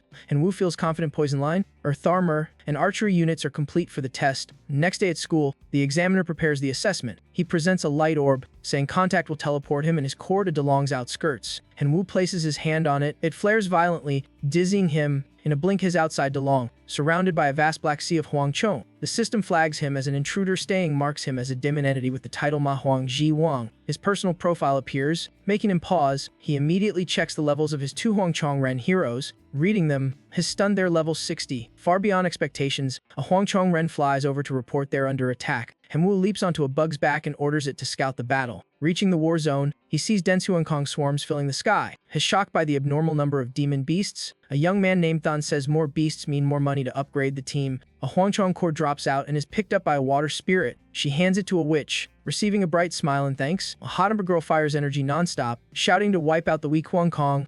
Than tells the team to stay disciplined and coordinated. From above, Han-woo quietly watches. Beside him, the Yanhuing bug also observes. The system shows Than as level 3, a longblood warrior with greatsword, body armor, sword wool, dragon blood, and skills shattering slash and mighty force slash. He sees the group wearing matching badges. Thun's silver, the others bronze. He deduces Thun is the leader. As more bugs arrive, Thun panics and prepares the team to retreat. Han-woo orders a Huangkong Ren to probe their strength. When Huangkong Ren instantly charges out, it appears blocking Thun's team. It roars, fanning its wings to create a storm to stop them. Thun orders the team to split while he stalls the enemy. He swings his glowing greatsword, sending a bright force wave at the Huangkong Ren. The strike leaves only a faint mark on its skin. Realizing his attack is useless, Thun pales in despair. The Huangkong Ren closes in and kicks him away with a painful scream. It then charges straight at Thun's teammates. Soon the whole group is tightly restrained. Han-woo approaches, his aura rising. A terrifying energy demon face manifests behind him. Seeing this, Thun panics, cursing and forbidding Han-woo to come closer. Han-woo gets angry at being called ugly. He folds his arms and sternly demands they describe how they see him. Thun responds with insults, refusing to cooperate. Instantly, the Huangkong Ren fires energy through Thun in rage. Han-woo scolds it for overdoing the attack. Seeing Thun dead, the 2 girls burst into grief. Annoyed by the noise, Han-woo orders them all silence. A survivor trembles and asks what Han-woo wants. Han-woo emits killing intent, forcing him to describe his appearance. The man sweats and stutters out some facial features. Han-woo imagines himself being likened to an ugly insect. He points at the man, telling him to continue. After questioning, Han-woo releases the group to leave. The survivor runs off to report the Demon Beast army. Han-woo rides a Huangkong to secretly tail him. He observes the destination, planning to keep it secret by eliminating him. A Huangchong immediately shoots Venom, killing the man. Han-woo considers the enemy forces too many and needing more power. A group of goblins appears, kneeling to greet Han-woo, surprising him, but he accepts it. On closer look, he sees the goblin leader is triple turn level 62. Han-woo asks his job origin. The leader says he ate adventurers and absorbed job shards. The answer gives Han-woo the idea to let his locust swarm learn jobs. He orders the locust to track adventurers and collect job shards. Once enough shards are gathered, Han-woo decides to fuse a job. He releases energy, making the job shards float and rotate. The system shows available jobs, and he picks Archer to cover long-range attacks. The Huangkong Ren is instantly granted a bow in the Archer class with new skills. Han-woo is excited, thinking with a first turn shard he could reach third turn. A Huangkong reports a strong disturbance ahead that they dare not approach. Han-woo is led to the cave and listens to the confirmed location. Entering, he senses dense kind divine power, Stirring his curiosity, the group moves deeper to a massive rock wall. Below lies a giant chained black dragon radiating fierce power. Henwu recalls lectures on being sealed by off-world civilizations. A nearby Huangkong activates an infoscan spell. Data shows black dragon elf is level 103, true form 149, Rebel class, under seal. Suddenly, the dragon awakens and releases its pressure. The force makes Tu Huangchong reel. Nearly locked by its aura, Lo Dao tries to approach, forcing Henwu to shout for him to stop. The shout breaks the pressure. Freeing the Tu Huangchong, the black dragon roars angrily, threatening to devour the souls and bodies of intruders. It gathers energy in its mouth, forcing Henwu's group to scatter. It blasts a destructive shot, kicking up clouds of stone dust. Henwu hides behind a wall as John Jin calls out asking if it's stopped. Seeing Henwu peek out, the dragon forms an energy orb, shouting at whoever dares mock Enyost. Terrified, Henwu runs and yells for everyone to scatter again. When the smoke clears, he edges closer, declaring he came to help, not fight. The dragon rages, claiming to see through his schemes and threatening to eat him if he doesn't leave. Henwu faces it, raises a goblin bow, mocking that it's chained yet still wants to devour others. He fires a bright arrow at it. The arrow bounces off its scale armor, and the dragon mocks its own invincible defense. Insulted, Henwu charges with his sword. He slashes a powerful light arc at the dragon, but it leaves only a shallow scratch on its scales. He gathers energy and divine force into the blade, determined to cut through its absurd hardness. His subsequent strikes grow heavier and sharper. The dragon roars in pain as blood sprays from the tears. It glares hatefully, cursing the lowly being who hurt it. Henwu draws an energy dagger, coldly threatening to put it in eternal sleep. Cornered, the dragon softens its tone and asks what he wants. Henwu says he dreams of killing a hero in Delong City and needs extra support. The dragon sighs, saying it's been sealed for years, and the Special Adventure Guild's chains resist even dark energy corrosion. Henwu immediately asks if the chains are divine artifacts. The dragon proudly confirms. Hearing this, he smiles and summons Greed. Radiating mystic aura, he brings it close to the chain, ordering it to devour with full force. Greed's flames erupt, burning the links. Soon a section of chain is severed. The dragon stares wide-mouthed in shock. It urges Henwu to cut the rest quickly, annoyed by its arrogance. Henwu frowns in warning, yet the dragon keeps barking orders to cut the chain at once. Henwu coldly reminds it he has shown goodwill and asks what right it has to command him. Pressed, the dragon softens again, promising to help kill the hero if freed. Henwu changes terms, demanding it serve him for 100 years to repay the rescue. The dragon explodes in rage, calling the request delusional. Henwu replies Esli that one saved can also be killed for not cooperating. The threat startles the dragon. After thinking long, it reluctantly agrees to 100 years of service and asks to be unchained. Henwu smiles and presents a contract for it to sign first. The dragon fumes, saying this is no different from slavery. Henwu then shows a sparkling darkstar crystal as bait to lure it into signing. Seeing the stone, the dragon's stomach growls, its hunger surging. It immediately signs the contract without hesitation. Henwu releases the gluttonous wolf, telling it to chew through the chains. The wolf breaks the links quickly and cuts them all. Freed, the black dragon shoots upward, unleashing energy that shakes the cave and roars in joy. Scene shifts to Delong City's Grand Guild, a majestic, authoritative building. News of the black dragon's escape spreads, prompting an emergency meeting. A bearded man with mountain-like presence, Hero Ji Wusheng, rises, declaring 5 of them must unite to slay the weakened dragon. The pink-haired saintess worries it will hide to recover and calls all adventurers to join the search. Hero Bing Hu Jinhao says its dark energy will mass-level monsters. He stresses they must act first to control the situation. The Feng Xingji scoffs that a freshly unsealed dragon is nothing, asking the Dragon Slayer if he agrees. The Dragon Slayer boasts he once killed 6 wind dragons himself, so this is trivial. Ji Wuxing sternly warns that a Rebel-class black dragon is far more dangerous than normal. The Dragon Slayer gets irritated, claiming his Tier 4 Dragon Slayer power is unquestionable. Ji Wuxing falters, mumbling vague words. The Dragon Slayer insists on taking responsibility for the kill and tells them to hold Delong City. The Xingzi immediately volunteers to assist. He turns to the group, saying Hell accompany Hui. In the wilds, countless monsters kneel before the giant black dragon and Henwu. Henwu spreads his arms to give a speech, while the dragon calls for a monster alliance to hunt adventurers. The monsters whisper doubts about whether they can counterattack humanity. Henwu offers energy crystals as rewards, promising to trade equipment and job shards for crystals to raise their power. Sometime later, the dragon drips its blood into a cauldron. It says dragon blood can help Henwu break into third turn, but demands at least 500 dark crystals to compensate the loss. The thick dragon blood smell makes Henwu cover his nose and mock that repayment should be in installments. The system announces he has advanced to third turn as a black dragon warrior with boosted physique and resistances. Dragon blood energy rises around him, exciting him to activate black dragon transformation. Majestic dragon wings instantly sprout from his back. His body becomes half draconic, the system labeling him Demon Emperor King. Level 125. With new talents, he secretly feels confident enough to face Delong City's heroes. The black dragon suddenly looks up, sensing something abnormal. and Wu asks in surprise what's happening. Two energy signatures streak toward them like lightning. The Dragon Slayer and his teammate descend. Kicking up dust, the Dragon Slayer squints and grins wickedly, eager to kill a pureblood dragon to advance his class. He orders the Feng Xing Ji to guard the perimeter. The latter confidently agrees. The Dragon Slayer raises his hand, unleashing violent aura. A massive storm barrier forms, enclosing the battlefield. Seeing Han Wu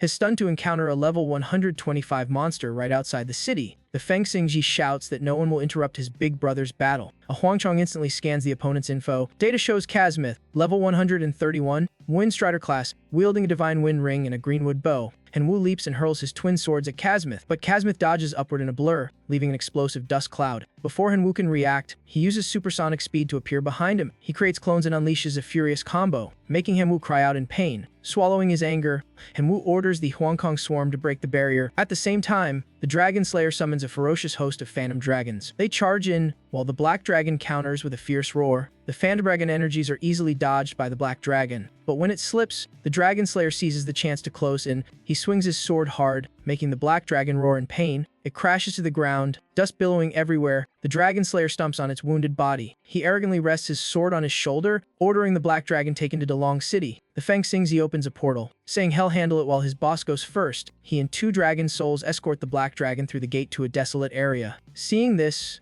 Han Wu panics and orders the locusts to break the storm barrier no matter what. Tens of thousands of locusts dive into the storm wall like self-immolation. Before long, the barrier begins to crack. Kazmith freezes as he sees the shield breaking, yet he stays composed and fiercely counterattacks the swarm. After slaughtering many, he gasps, realizing his near exhaustion, and tries to flee, but before escaping, a sea of locusts collapses on him, making him scream in terror. In moments, Kazmith is swallowed, crying out in despair. The locusts cover him completely, making him drop his weapons. Soon his body is now to a dry skeleton on the ground. The system congratulates Han Wu for completing the mission and opens a return portal. He raises his hand to refuse, saying he won't go back yet. The mysterious man asks if he plans to raid the camp to save the Black Dragon, and Han Wu confirms firmly. The man warns this means opposing 4 heroes plus millions of people and adventurers. Han Wu grows even more resolute, requesting full unlock of his divine domain in exchange for upgrading the mission to capturing Delong City. The man is stunned, asking if he truly intends to challenge the entire city. Once approved, Han Wu summons all his clans. The Jianfeng tribe appears, heroic body level 140. The Shenjui tribe manifests, heroic body level 113. The Rumo tribe arrives, heroic body level 135. The Skeleton Lord level 132 and 7,586 Bone Warriors join as well. Han Wu calculates humanity's forces as overwhelming and needing more alliances to restrain lower ranks. He orders the Locusts to send word to the alliance while Jianfeng and Rumo follow him into a secret forest. Scene shifts to a dark, dense forest. There, a giant wolf questions goblins why the alliance still exists now that the Black Dragon is dead. Should they just wait to be wiped out by humans? The creatures mockingly suggest rescuing the Black Dragon and stealing energy crystals to share. Before the sentence ends, the wolf's head is severed. The goblins freeze in terror. Han Wu steps forward, coldly accusing them of daring to betray him. His oppressive gaze makes them all uneasy. One goblin angrily objects, asking what right he has to look down on them. Han Wu cuts him off with a fierce palm strike. The victim frantically raises its arms to block. The force crushes it, leaving 2 survivors trembling. Han Wu declares it an order. Any disobedience means death. The goblins kneel instantly, pledging obedience.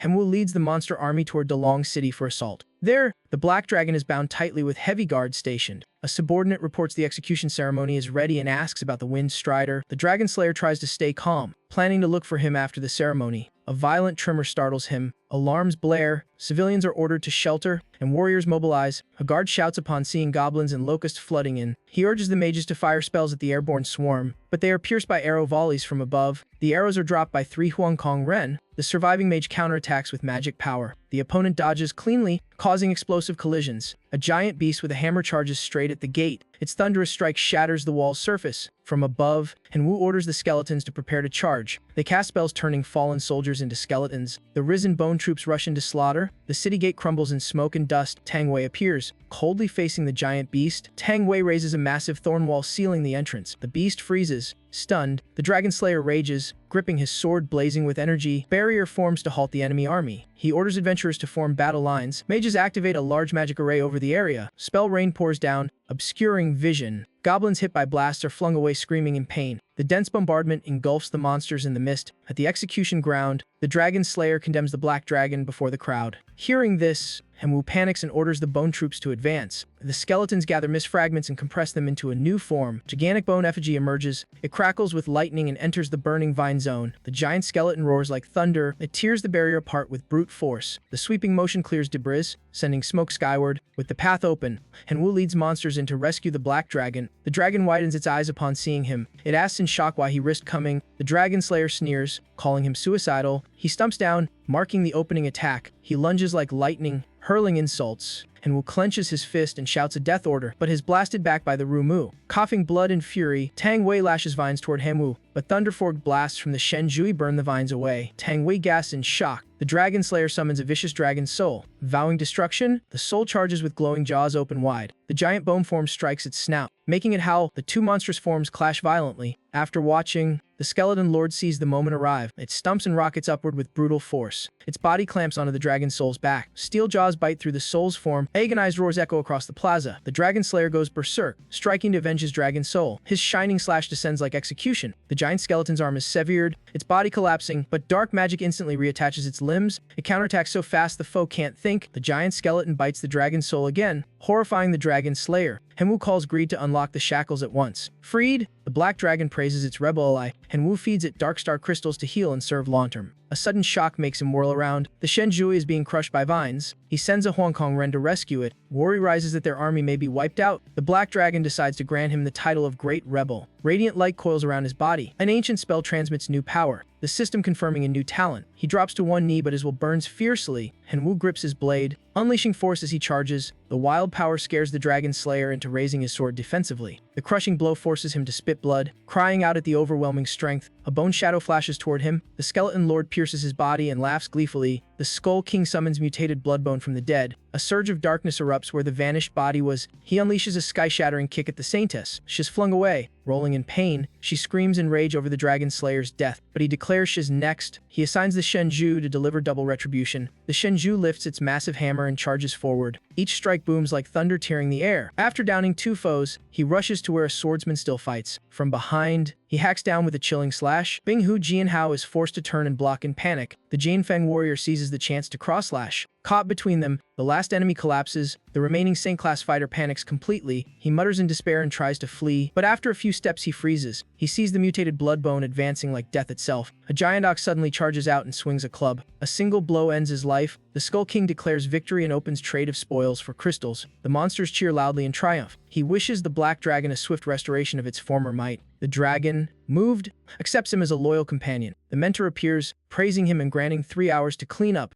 Henwu requests a stable gate to the divine realm in exchange for all spoils. The mentor warns other civilizations may invade through it. Determined, Henwu insists the mentor agrees to stabilize it and set early warnings for 10 days. 10 days later, Dialong City is assigned to him and the Bone Army to hold. The mentor urges him to retreat to the divine realm soon to avoid more losses. He replies he understands. He opens a portal and sends the entire army back. At the academy, Henwu steps out and meets teacher Dian Wen. The teacher asks why his eyes have changed. He checks his phone, suspecting it's due to the rebel class. The profile shows special talents and divine abilities. He tries to activate a talent but is blocked for not reaching Gabadi level. Teacher Dian Wen praises him for completing the trial and earning reserve status. The teacher explains the academy admission requirements. He has the second requirement but lacks one more. He complains it's difficult. The teacher encourages persistence. He asks how to raise divine points. The teacher says he must wait for the next evaluation in 28 days. He looks doubtful. The teacher sternly insists he's telling the truth. In the divine realm, he sighs and decides to take a risk. He again uses the life sacrifice skill, but his divine attribute doesn't increase at all. The next day also brings nothing, forcing him to repeat. By day 7, he cries, regretting selling his divine point card. Suddenly his phone vibrates with a message. Yuan Zong asks about the relic's origin. Giving him the idea to borrow divine points, he immediately requests one divine point. Yuan Zong hesitates, afraid to offend the mysterious great deity. Finally he agrees. Henwu receives a gift box, delighted, thinking it's what he asked for, but inside is only a strange Stellar River artifact. He searches it online. He learns Stellar River civilization is radioactive, producing high-value gene stones.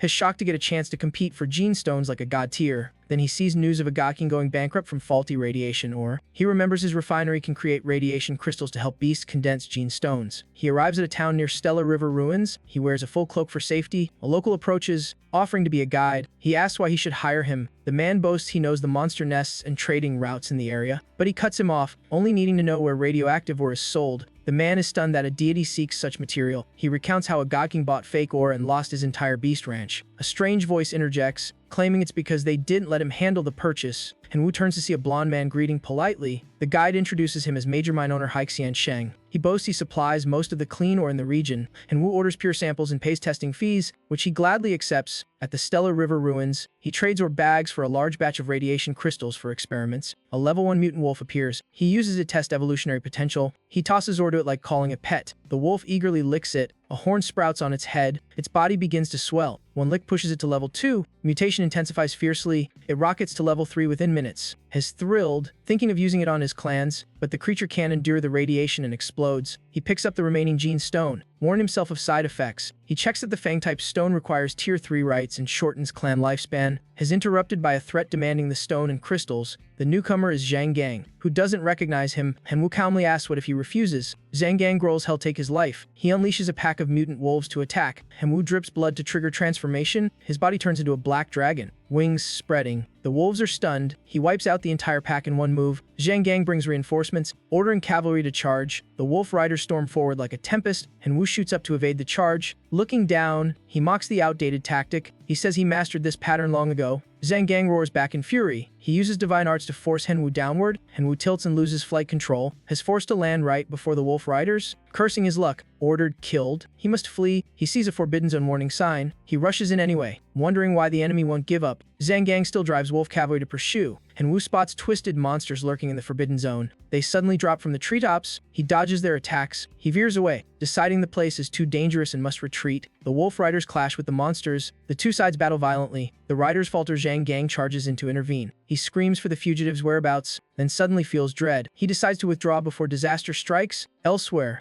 Henwu relaxes by a riverside. He plans to drink to refresh himself, but a fish with human legs leaps out, scaring him away. Checking the map and not seeing the river, he realizes he's lost. A group of monsters growls, blocking his path. He steadies himself, determined to gather more gene stones. He tosses some crystals for them to consume. They explode from overload, letting him collect the stones easily. Hours later, darkness falls. He tells himself to find shelter. Seeing ancient architecture, he thinks Stellar River ruins are suitable to hide. He transforms into a dragon and flies there. He lands at a deserted castle. He stays cautious of lurking monsters. He notices scattered documents giving off strange fluctuations. He sneaks closer to investigate. Inside, a group is whispering in discussion. They say the Gokking invested everything, so the ritual must succeed. They take out a green crystal. They place it into a magic array. Energy flares up, lighting the sky. Power waves spread through the region. The group cheers, claiming they've reached the Stellar River seal.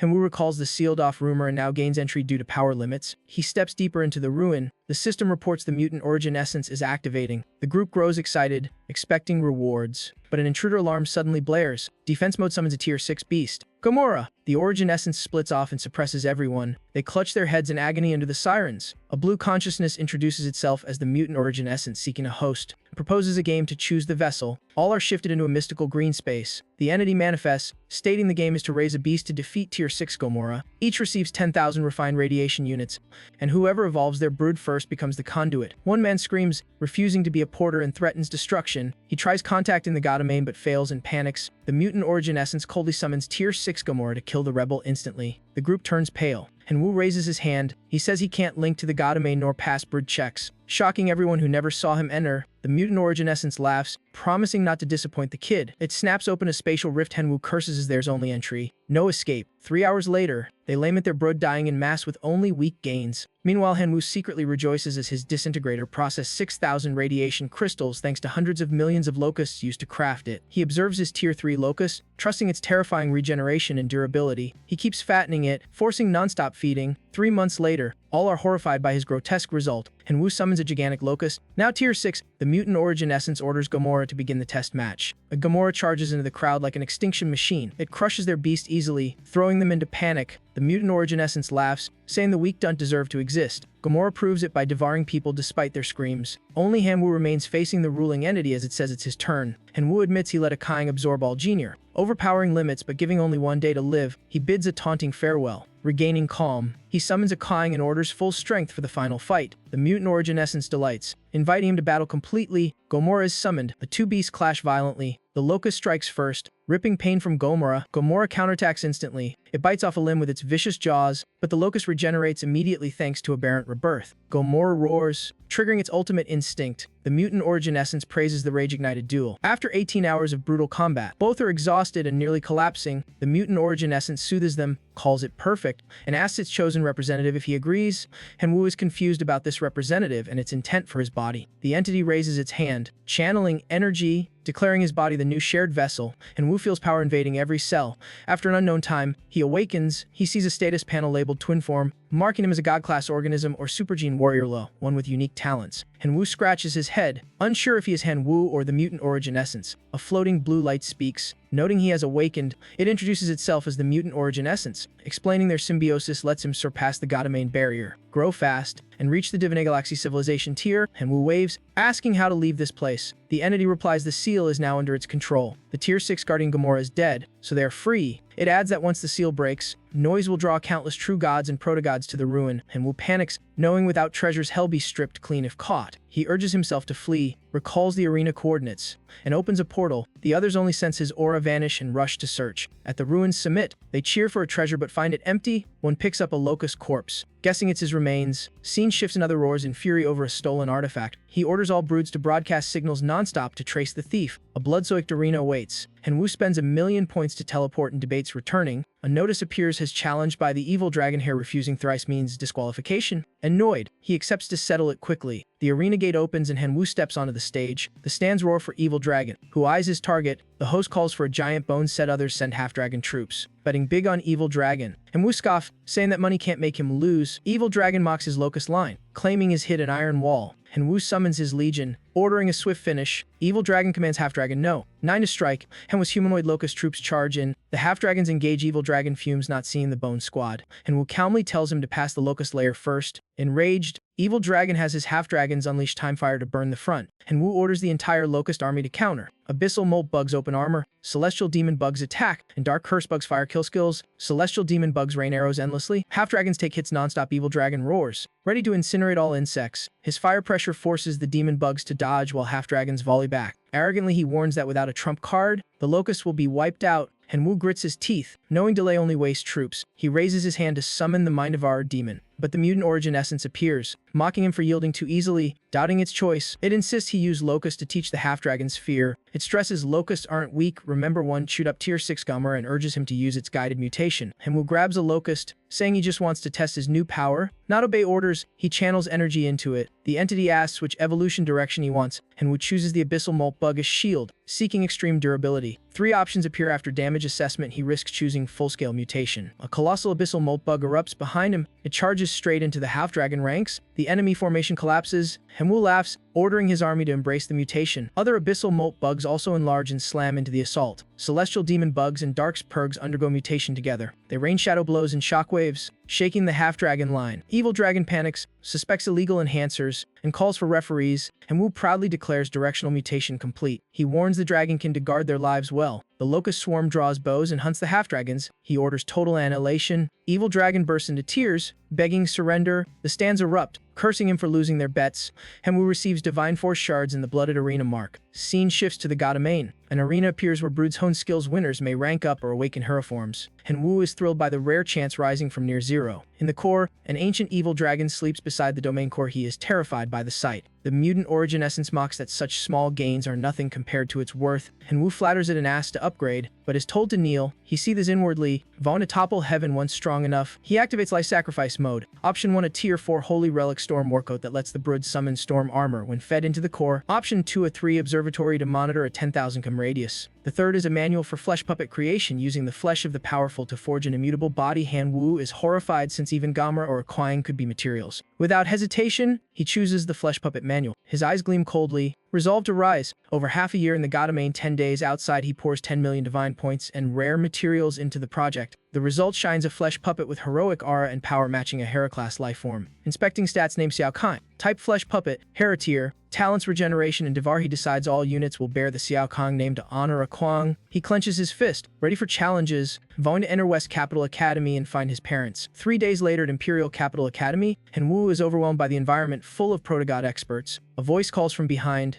The speaker asks if has the West Capital transfer after confirming, invites him onto an aircraft for processing, and Wu boards the helicopter. The craft shoots past the clouds. Scene shifts to a pristine dorm. A guide leads him to his room. Seeing the spacious room has shocked it's reserved solely for him. He thinks he must absorb divinity quickly in this talent-dense environment. Next day, near the classroom door, he hears students mocking the transfer and insulting backdoor entrance. He quietly prepares his debut. A voice interrupts. A girl appears, startling him. She introduces herself as Ms. Lina, the prep class teacher, and leads him inside. As Lina enters and calls the class to order, Tan Sheng jumps up upon seeing Han Wu. The class buzzes. Shocked, their goddess knows the supposed backdoor student. As Lina explains, Han Wu once studied with Tan Sheng. A student named Zitai slams the desk, demanding why he gets into the prep class. As Lina sternly orders him to raise his hand or be assigned extra lessons. Zitai trembles, apologizes, and sits. As Lina smiles warningly, then tells anyone curious to ask Han Wu directly. He breaks into a sweat. Zitai turns, declaring a challenge to test whether is worthy. Han Wu coldly refuses. Zitai screams insults while the crowd mocks him as cowardly and useless. Suddenly, Tan Sheng slams the desk and stands. He scolds the class for humiliating someone who hasn't wrongs them. Han Wu watches, bored that sycophants appear everywhere. The dismissal bell rings. Students surround Han Wu at once. Tan Sheng shields him. One snarls it's none of her business and pushes Han Wu to face them. Han Wu frowns. He steps ahead of Tan Sheng, saying he's too lazy to argue. He adds that he's in a full mood, so speak plainly. Zitai scoffs that a backdoor entrant doesn't deserve this class. He threatens that if Han Wu doesn't leave voluntarily, he'll be beaten out.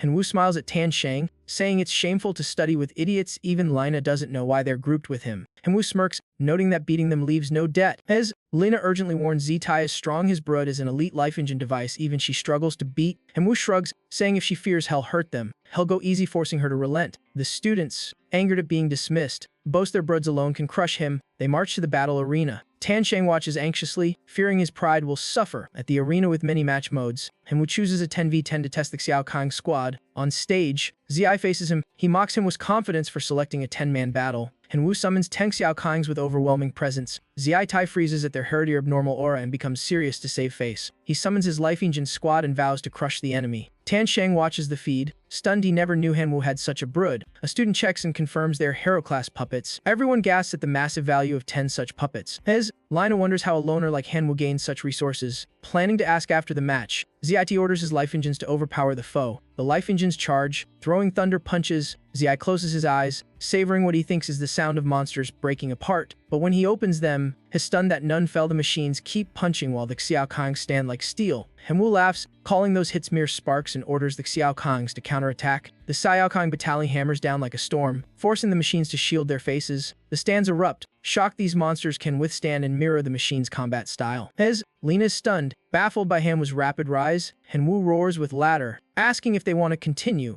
Ziai Tai growls he still has a trump card and orders the life engines to combine. Han Wu laughs, teasing him for watching too many superhero shows. The life engines crash together chaotically, looking like a self-destructive brawl. Han Wu covers his face at the violent mess. A huge explosion erupts among the machines. When the smoke clears, a massive steel titan glowing gold appears. Zitai boasts of double power and demands to crush the transfer. The steel titan charges the Xiao Kangs. The first punch deals real damage. Ziai points mockingly, declaring Han Wu unfit for the prep class. Han Wu feigns weakness, lamenting how terrifyingly strong the opponent is. Ziai Tai believes him and starts a 10-second countdown for him to beg mercy. Han Wu ignores it, striking a mocking pose and telling him to keep counting. Insulted outright, Zitai snaps and vows to show no mercy, but he then screams in terror at what he sees. The fallen Xiao Kangs glow blue and rise fully healed. Shocking him, Han Wu orders them to tear apart the steel titan. The puppets swarm in, ripping open the steel armor. They yank out cable bundles in the frame, paralyzing the titan. The stands shiver at the brutality. The titan's head drops to the floor before Zitai, making him collapse. He cries helplessly as his entire combat asset is destroyed. Scene shifts on campus. Han Wu pockets his hands and walks calmly through the portal gate. No one dares look down on him, all stare wide-eyed. Tan Sheng runs up, about to call to him. Someone else cuts in, shouting Locust Calamity, making Han Wu turn in shock. The man hugs him tightly, thrilled he passed the academy trial and wasn't a wasted recommendation. Han Wu recognizes the familiar voice as Hangman, but decades younger. Hangman strokes his beard, saying the old form was only for scaring people in the arena. At school he needs charm to meet girls. Hearing that, students rush to apologize, admitting they misunderstood the backdoor rumor. Han Wu waves it off. Hangman slings an arm over him, calling himself the academy's top man and declaring Han Wu under his protection. Opposing him means opposing Hangman. Han Wu sighs inwardly, remembering he once beat him.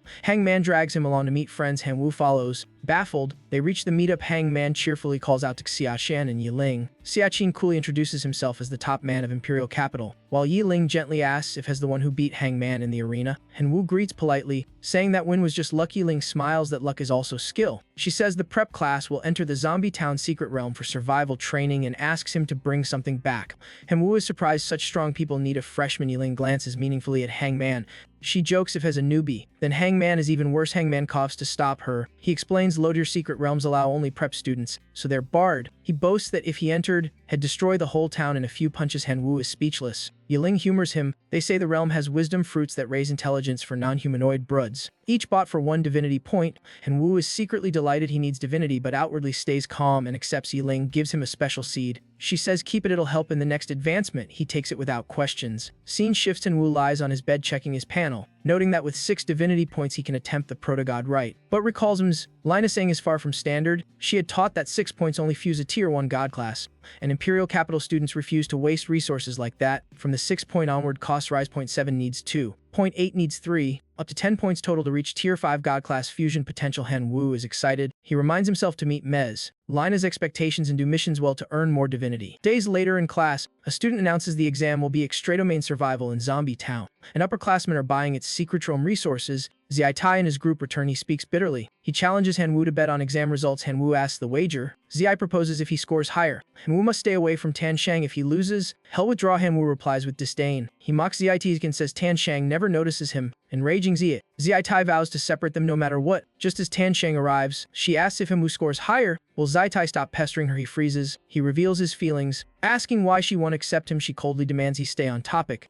Han Wu is pointed at and forced to accept. Tan Shang urges him even though he's reluctant. He jokes not to hit him if he loses. Tan Shang is sure he'll win and goes to prepare. As Lina announces the extradomain survival exam with higher realism and difficulty, the scene shifts to a new zone. The system starts the simulation, god tier power suppressed, and zombies greet them immediately. The group clutches their stomachs from hunger since divine storage is locked. Han Wu is tired too. He analyzes the challenge and checks which skills still work. Core skills remain active. Reassuring him, he turns to Tan Shang. She happily touches the ground to channel power. Green aura rises, summoning a giant thunder beast. She wants to carry him, but Han Wu refuses. He activates Black Dragon transformation. Black wings open as he shoots into the sky. They land at their destination quickly. Han Wu retracts his form to normal. They observe the town services. Then Tan Shang's stomach growls loudly, making her blush. Han Wu laughs and leads her to try a restaurant. The doorbell rings. The owner greets them and gives a menu, making Han Wu awkward. He says is broke, and the owner's attitude flips. The man pulls a gun and chases them off like midnight troublemakers. Tan Shang fumes, but Han Wu stops her, saying they're weak and a gun means instant death. He remembers Yi Ling's special seed and takes it out. The golden seed is shown to the owner. Greed flares. The man offers a high price, relieving Han Wu. He asks to eat first. The owner agrees and serves a feast. Dishes fill the table. Tan Shang cheers while Han Wu uses the chance to ask questions. He asks the owner about the region's situation. The owner begins describing Jiaben Market Town's oddities. Humans and zombies coexist. Humans hunt zombies. Zombies eat brains to grow stronger. At night they swarm out, killing and even break into homes amid armed chaos. Some use plant species spraying green fluid to kill zombies. Their seed is a rare tier 3 type.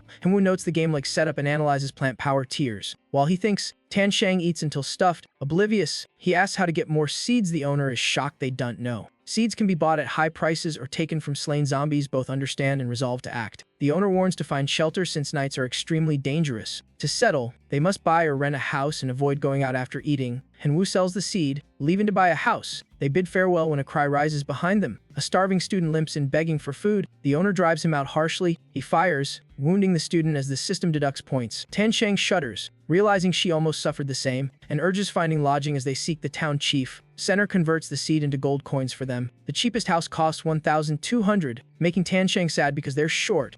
Han Wu agrees to cover the rest. Center takes out a property catalog. He recommends they co-buy a 350 coin house with good features. Both marvel at the pool and the images. Without hesitation, they choose it together. Center records the decision immediately, but he says co-buying requires being married. The marriage question makes both blush. The town's strict laws forbid loose relations, so they must legalize it. Tan Shang shyly suggests the marriage option. Both finally agree to register. She lightly links arms with Han Wu as Center praises them as a lovely couple. They sign, receive the key, and a 130,000 wedding gift, plus 50 shooter beans and 50 marigolds as wedding gifts. Outside, Tan Shang hurriedly insists it was just forced. Han Wu laughs, saying he won't treat it as real. She grumbles that he acts too well. The system announces they own a house and adds resident points. Both jump to the leaderboard's top, with Han Wu ranked first as he admires the new home. The luxurious interior amazes him. Tan Shang says he lacks life experience. She's tired and goes to bathe then sleep, while he prepares to handle the seeds. Henwu inspects all 130 shooter beans and 50 marigolds before nightfall. He waits outside impatiently as Tan Shang bathes too long while plants need planting. Suddenly, the door cracks open unexpectedly. He accidentally sees Tan Shang changing, freezes,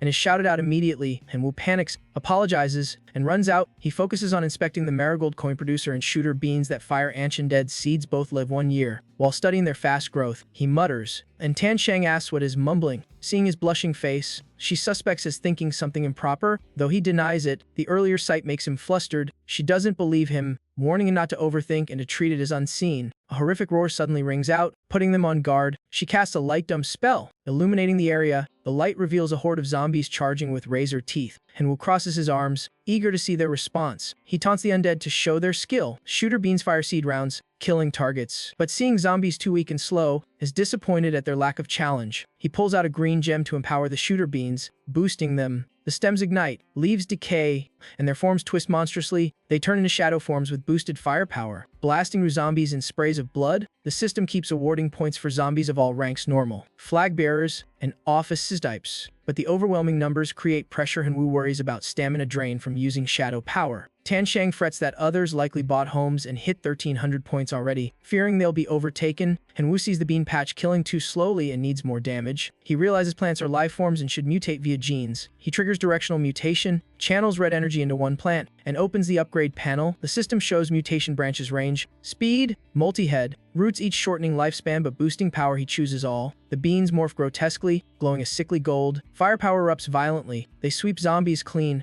earning points in random drops non-stop. Heavy footsteps thunder like an earthquake. A squad of giant bodybuilder zombies appears, muscles bulging. The flag bearer throws down its battle emblem. The toss shakes the ground but fails to break the bean gunner's defense. It grows confused by the strange failed throw. The bean gunners bombard non-stop, forcing the giants back. Henwu gleefully picks up the refined steel flag, claiming it. In his joy, he suddenly remembers he forgot the Gerbera plants. The Gerberas gain a mutation branched in yield and death key absorption but live only 12 hours. Henwu picks every upgrade, making gold rain like glitter. Sin Shang checks the score and cheers as he surpasses rivals. Seishie panics seeing himself overtaken. He grits his teeth, pulling out a tier 4 fire dragon herb seed, vowing not to let Henwu lead. 2 hours later, it blooms into a massive, mighty fire dragon. The dragon spews fierce flames at the undead. Zombies hit by fire scream and burn to ash. Scores flip. Shii jumps to 1610. Henwu follows with 1586. He mocks him with orphan background, boasting he has a true god descendant. As he gloats, dawn breaks, sunlight hits, and zombies instantly crumble to dust. Sin Shang exhales in relief at the huge pile of coins first night survived.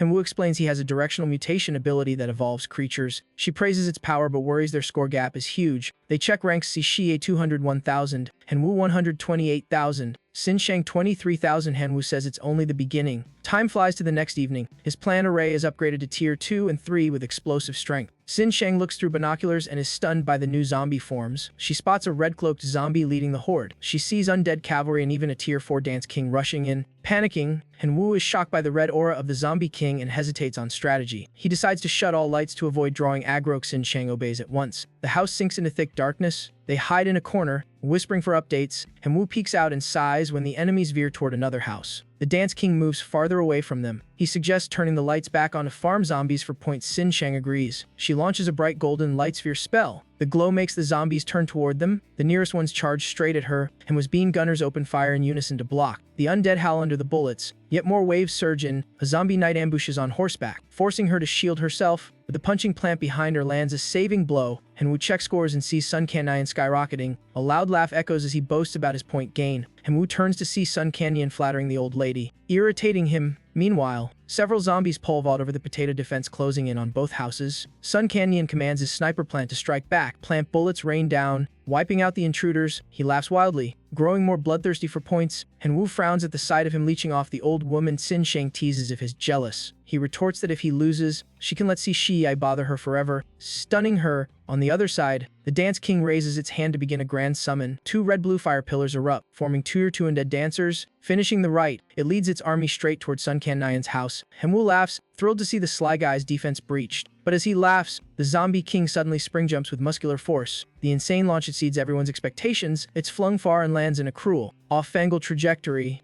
Henwu widens his eyes in horror as it crashes toward him. He orders the bean gunners to focus fire and burst it down fast. The bean gunners rotate barrels and unleash maximum firepower. But the bean rounds can't scratch the tier 4 zombie's tough hide. It even poses mockingly. Xin Shang panics and wants to retreat, but Henwu refuses or Hell loses winning chance. He declares Hell face it himself and charges forward. Black Dragon transformation triggers, turning him into a mighty dark dragon form. He dashes in and punches the enemy straight in the face. His full force strike leaves only a tiny scorch mark. Shocked by the low damage, he realizes he must get serious. Purple Key surges around his fist as he prepares the True God Cannon's secret power. Barrage of hammer-like punches erupts. The zombie's neck can't endure it, cracks and shatters. The zombie king falls, awarding a tier 4 seed, crocodile leather boots, and a dark paralysis manual. Though he gains 500 points, he complains the punch nearly dislocated his joint. From afar, Yiling watches through binoculars, praising how interesting he is. Hang Meng asks to peek, so she hands in the binoculars. After viewing, he boasts he picked the right person. Saishin coldly tells him not to brag. Yiling analyzes that to obtain the wisdom fruit, they must uncover the town's true zombie nature, not just farm points. She jokes about seeing whether he reaches the top, even teasing selling Hang Meng to Lina for viewing rights. Lin appears behind them, expression cold,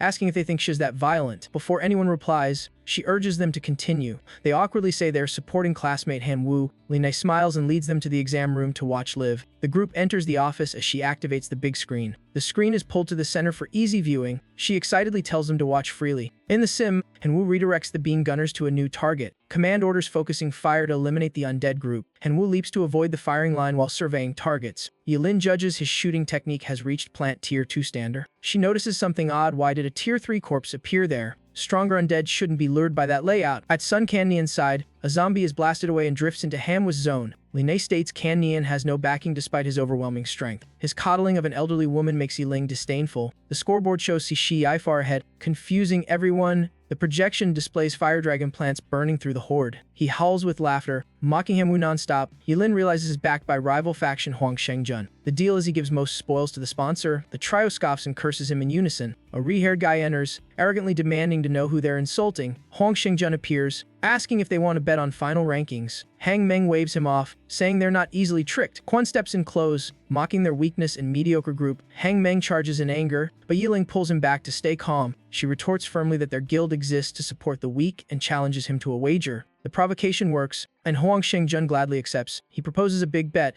and Yiling agrees instantly. Both sides appoint Li Na as witness and enforcer. He leaves arrogantly, while Hang Meng worries the opponent is too strong. Yiling believes Henwu is no weaker and still holds great potential. Li Na asserts that once he learns the town's secret, victory is certain. Ending day 2, Henwu collapses exhausted, unable to move. Xin Shang cleans up, relieved his ability still saved them. She mentions yesterday's loss. He teases wanting to record another round. The word wife makes her blush, and she kicks him in embarrassment. He explains it's a required roleplay, so she must adapt to avoid exposure. She keeps her princess attitude and turns away. The moment is broken by an annoying voice calling out. Sun Cannian appears bragging he holds 3rd place. The new scoreboard shocks Xin Shang. Xie has surged far ahead. Henwu stays calm, saying he still has a trump card, then insults Cannian crudely. She laughs at his boldness while Cannian fumes. Cannian threatens to plant spring traps everywhere around his house. Henwu ignores him and rejoices at finding a tier 4 seed with chaos and zombie control powers. Tier 4 mushrooms and corn grant wide explosions, stunning him with their force. Xin Shang suggests visiting the shop to buy stronger seeds to ease his burden. She blushes at his teasing but still follows closely. Leaving the shop, Henwu is disappointed the rare skill manual can't be sold. Xin Shang is happy she exchanged for good money and can trade the flagpole for a melee weapon. He agrees and jokes it's a Han Mansion heirloom, making her grimace. She chases him angrily while he yells and runs. They reach the town chief's house, is surprised by their weapon request. Seeing the rare flagpole, he becomes interested in trading. He lets Henwu choose any suitable weapon,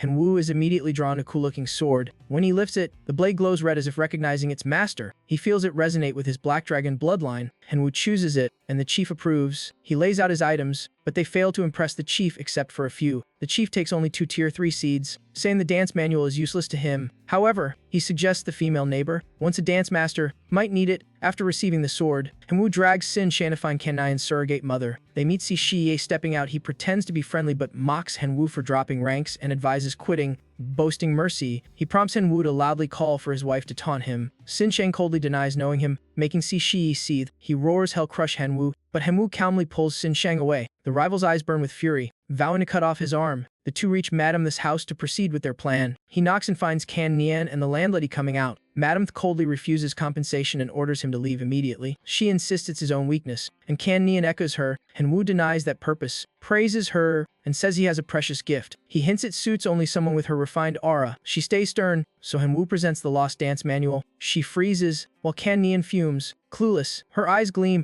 recognizing the supreme art of the dance world. She declares she'll pay any price to have it. Kan Nian pales, fearing she'll throw him out if things go wrong. He tries to act friendly, but Wu ignores him. He gifts the manual, moving Madame Hannah, who apologizes for earlier. She allows them to call her Hannah and claims to be their closest neighbor. Leaving, he gets 30,000 points for raising favor to 99. Stunned by the reward, he suspects goodwill is the true key to victory. Xin Sheng wonders why he's so cheerful. She also gains points via their marriage, making Wu smug. He teases it's the duty of their leader, making her blush and speed up. She pretends to be annoyed, but is used to it.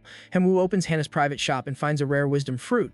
He saves it for after the exam and prepares for the point farming night. His confident tonight he'll reap a huge haul. As zombies arrive, 2 tier 4 seeds activate instantly. A glowing energy sphere floats out from the bushes. The impact sends the horde flying, clearing the field easily. He complains they're all weak types, giving few points. Then he notices something odd and looks to the neighbor's house. Hannah smiles and waves, showing she cleared all the spring traps. His grateful but disappointed his big showcase collapsed, so he decides to hunt points directly on the street. He leaps high to scout a vantage point. He immediately sees a road packed with zombies. He cheers at the living points, drawing his sword. Violent dragon slash fires as a purple arc like thunder from heaven. The Blakey splits undead heads instantly. Rewards rain down after killing the strongest. He rushes for new tier 4 targets. He ignores the weak ones to save energy. 4 hours later, checking scores, his closing in on both rivals. The gap shrinks, but he knows he must accelerate. Night 3 ends. Survivors granted bonus points. Returning, he meets a stranger who introduces himself as Captain Rick Grimm. Rick says his team guards the gate and stops tier 5 zombies. Hearing that, Wu instantly imagines huge points and agrees. Rick welcomes him, saying he fits the squad well. The system grants tens of thousands of points and unlocks 2 new shops. His points surge to first place, surpassing Kan Nian and Cixi, is shocked at how fast he climbed. Entering home, Xin Sheng hugs him joyfully and asks for his secret. She suspects he did something wild last night. Is about to answer when knocking interrupts. The urgent noise irritates him, so he opens the door. A fairy red dress girl stands before him. She coyly praises his power last night, leaving him confused. She shifts to an even more suggestive tone, baffling him further. Hearing another woman, Xin Sheng comes out, demanding answers in jealousy. The girl keeps teasing before he can reply. Xin Sheng declares herself the official wife and confronts her. Jessica still provokes, asking if early marriage is boring. She even leaves a proposition to be his mistress before walking off. She sets a meeting for tonight and Wu politely responds. Unaware Xin Sheng is darkening. She suspects is using women again to gain points. He panics, explaining the points came from joining the guard team, not flirting. Hearing that, Xin Sheng blushes and scolds him for not saying sooner. He teases her for being jealous, making her deny frantically. After the small spat, he hands her a seed pouch to manage the garden tonight. She takes it and warns him to be careful. Genuinely worried, he reassures her the sword let him slay a tier 4 zombie. But she's actually worried he'll be seduced, not about the undead. Scene shifts to the busy night city as he reaches the rally point. Rick waves, signaling the team is ready. Jessica rushes over and hooks his arm, voice sweet as honey. The strongman behind reminds her he already has a wife. He introduces himself as Buddha Jizian, while the blonde asks about his combat style. He answers by transforming into black dragon form. He shows off his ability to reshape his body for battle. Jessica's eyes light up, requesting to lead him on the mission. Rick agrees, telling him to follow her guidance because the battlefield is deadly. Jessica obeys, drawing her guns and entering combat mode, and Wu is stunned that her guns are tier 5 living weapons. One generates fire, one ice, both altering her physique. Jixin fuses with a giant karmic force for strength. The blonde merges with a spirit wood, legs armored with power. Rick Grimm appears wreathed in fierce flames. A zombie horde approaches, making Rick frown. Jessica excitedly sprays bullets toward them. She invites the undead to enjoy her bullet rain. Explosions boom as Jixin charges with his hammer. His strike dents a zombie's head like a rubber ball, screeches in pain but doesn't fall. Jixin panics as tentacles sprout from its head. The monster smirks and lashes back with flesh tendrils. Teammates shout for Jixin to retreat and burn the target. Jixin leaps aside as the blonde spears the creature down. Wu watches, amazed and thrilled by the high-level battle. He throws a full power punch. Confident in himself, he keeps cleaving more undead, growing arrogant. Might excitement. He receives a danger alert. A voice warns him to check behind. Jessica tackles him down, raising her guns to shield him. She doesn't explain, only fires behind him. Fierce flames blast in the monster. It burns away as Jessica seriously warns about tier 5 zombie durability. And Wu thanks her. She scolds his carelessness and orders coordination. She then dives in, shooting targets with precision. And Wu follows, slashing rapidly as the system grants big rewards. 3 hours pass. He pants, exhausted. Meanwhile, Rick's squad fights tirelessly, making him suspect they're on enhancers. Jessica teases his too weak to be a suitable lover. Feeling belittled, he laments losing his past divine buddy stamina. While he complains, a strange voice calls him a vessel. He recognizes the mutation source, mocking his poor endurance. It decides to grant power so he can regain dominance before the women. Chains and strange locks appear before him. The lock represents Longsealed power. When it snaps open, golden energy erupts through his body. His eyes blaze as the source boosts. The genes are unlocked. Now he can absorb strong life force to enhance himself. Without hesitation, he swallows the sunflower seed. A violent surge of new energy rises inside him. The power lifts him lightly into the air. He spreads his arms, radiating dazzling brilliance. Zombies touching the light disintegrate like meeting the sun. Teammates shield their eyes, praising his divine aura. Rick rallies the squad to not waste Manhwa's support. He charges like lightning, leaving a blue blade trail. A special zombie nearly immune to light rushes in. Rick shouts for guard Johnson to block it, but Johnson is punched away in one blow. Rick, terrified, confirms it's tier 6 and tells Manhwa to retreat. The monster turns on him but is stopped by his light field. He smirks and accepts the challenge. He launches an ultimate light blast at the creature. Its body burns to ash and fully collapses, landing as exhausted as the squad cheers victory. They toss him in celebration as the system floods relationship and merit points. As he rejoices, the inner entity teases him about the power rush. He answers gleefully. The entity mentions bad news, freezing his expression. He panics, asking its intent, but it cuts him off, saying the bad news is just a side effect of unlocking. Relieved, he learns it's only minor trouble, nothing extreme. Remembering past level-up disasters, he grills it nervously. It assures no bodily harm. It explains the skill needs long recovery and overuse causes permanent distortion. Mocking him, the host freaks out, refusing to test it, fearing to stay a glowing orb forever. Rick asks if Manhwa suffered after killing the strong monster. Still worried, Manhwa smiles and assures the team is perfectly fine. Jessica seizes the chance to flirt boldly, praising and tempting him, making him blush in confusion. Johnson yells from afar, scolding Jessica for teasing the exhausted and telling Manhwa to rest while he handles the remaining undead, angering her. Admitting his fatigue, Manhwa leaves the rest of the squad and steps back for some quiet. Walking off, he reminds himself to limit usage, rebuild basics, and stop by the squad shop. He proudly declares his new title and opens the purchase menu. After 30 minutes of thought, he picks a plant fusion skill to use while his main power is on cooldown. The source mocks the crude fusion method and complains the gene lock recovers too slowly, wasting his effort. It blames his frail body and claims it can upgrade the tech for 2 divinity points. Manhwa coldly declines, rebuffed. It reluctantly drops the price to 1 divinity point. Manhwa feels smug at bargaining success and outwardly agrees. It snaps its fingers, making his head burst with firework-like noise. 3 new cards appear, letting him fuse 3 plants and containing a tier 6 seed. Manhwa is stunned as it reminds him he owes 1 divinity point. He activates the first card for Dark Attribute with a tier 5 plant. Day 4 ends, system points surge and his rank skyrockets. The leaderboard shows Manhwa far ahead of the top group. Back at the villa, he finds Xin packing, looking relaxed. But she's annoyed, jealously hinting about him going with another beauty. Baffling him, she throws him a pile of items, telling him to sell them himself. He returns them, saying she should keep them since a married couple shouldn't calculate. Hearing wife, she blushes, taps his head, insisting she won't take advantage, making him surrender. She leaves to learn dancing, and he thinks she's smart at gaining points by bonding with townsfolk. 5 days later, he meets the guard squad. Jessica greets calmly instead of intensely. Manhwa senses the heavy mood and asks why everyone's tense. Jessica explains the lunar eclipse night makes zombies berserk and once killed teammate Mew Lee. Rick takes responsibility and vows to protect the squad. Moving everyone deeply, Jessica pulls Manhwa close, telling him to run if danger comes since has the weakest link. Worrying her, he smiles, saying he'll be the one protecting her. Her heart warms despite the tension, and she warns him not to be reckless. Manhwa opens the shop menu, telling himself to upgrade power to survive the eclipse night. Item prices appear, costing from thousands to tens of thousands of merits. With 95,000 points, he spends all on a tier 5 golden dragon grass for fusion. The herb triggers his dragon gene, dark aura swirling over his face. For a moment, his black dragon form appears with new strength surging. As the eclipse devours the moonlight, Rick issues an alert. The sky sinks into eerie glow as the moon disappears completely. Zombies roar together, savagery spiking with the eclipse shift. Their bodies swell, muscles bulging like battle monsters. Rick flies high, reporting enemy levels have surged and to brace for life and death combat. Jessica raises her guns, calm eyes ready for war. The whole squad follows, entering combat stance without hesitation. Weapons unlock and are held at full readiness. All shout their orders. Manhwa joins the Doherty momentum. Mutant zombies charge with horrifying speed. Rick forms a bright blue energy bridge, ordering the line to block the assault. Then he dashes to the front, crushing their advance with sheer force. Jessica fires nonstop, shouting commands. Johnson closes in, holding the horde back so teammates can focus fire. Fired up by their spirit, Manhwa charges, refusing to stay behind anyone. He closes on a large monster and ends it instantly with violent dragon slash. Another pack rushes in screaming, but they are too weak to him. His swift kick wipes them all out easily. From above, Rick sees his blur and laughs, praising his skill. Encouraged, he fights harder until the field is littered with corpses. Seizing the moment, Rick tells Jessica to call the mayor for reinforcements. She leaves at once, urging the team to hold on while she seeks help. Distracted, David is ripped in the shoulder by a big monster and screams. Johnson rushes to save him. Wounded,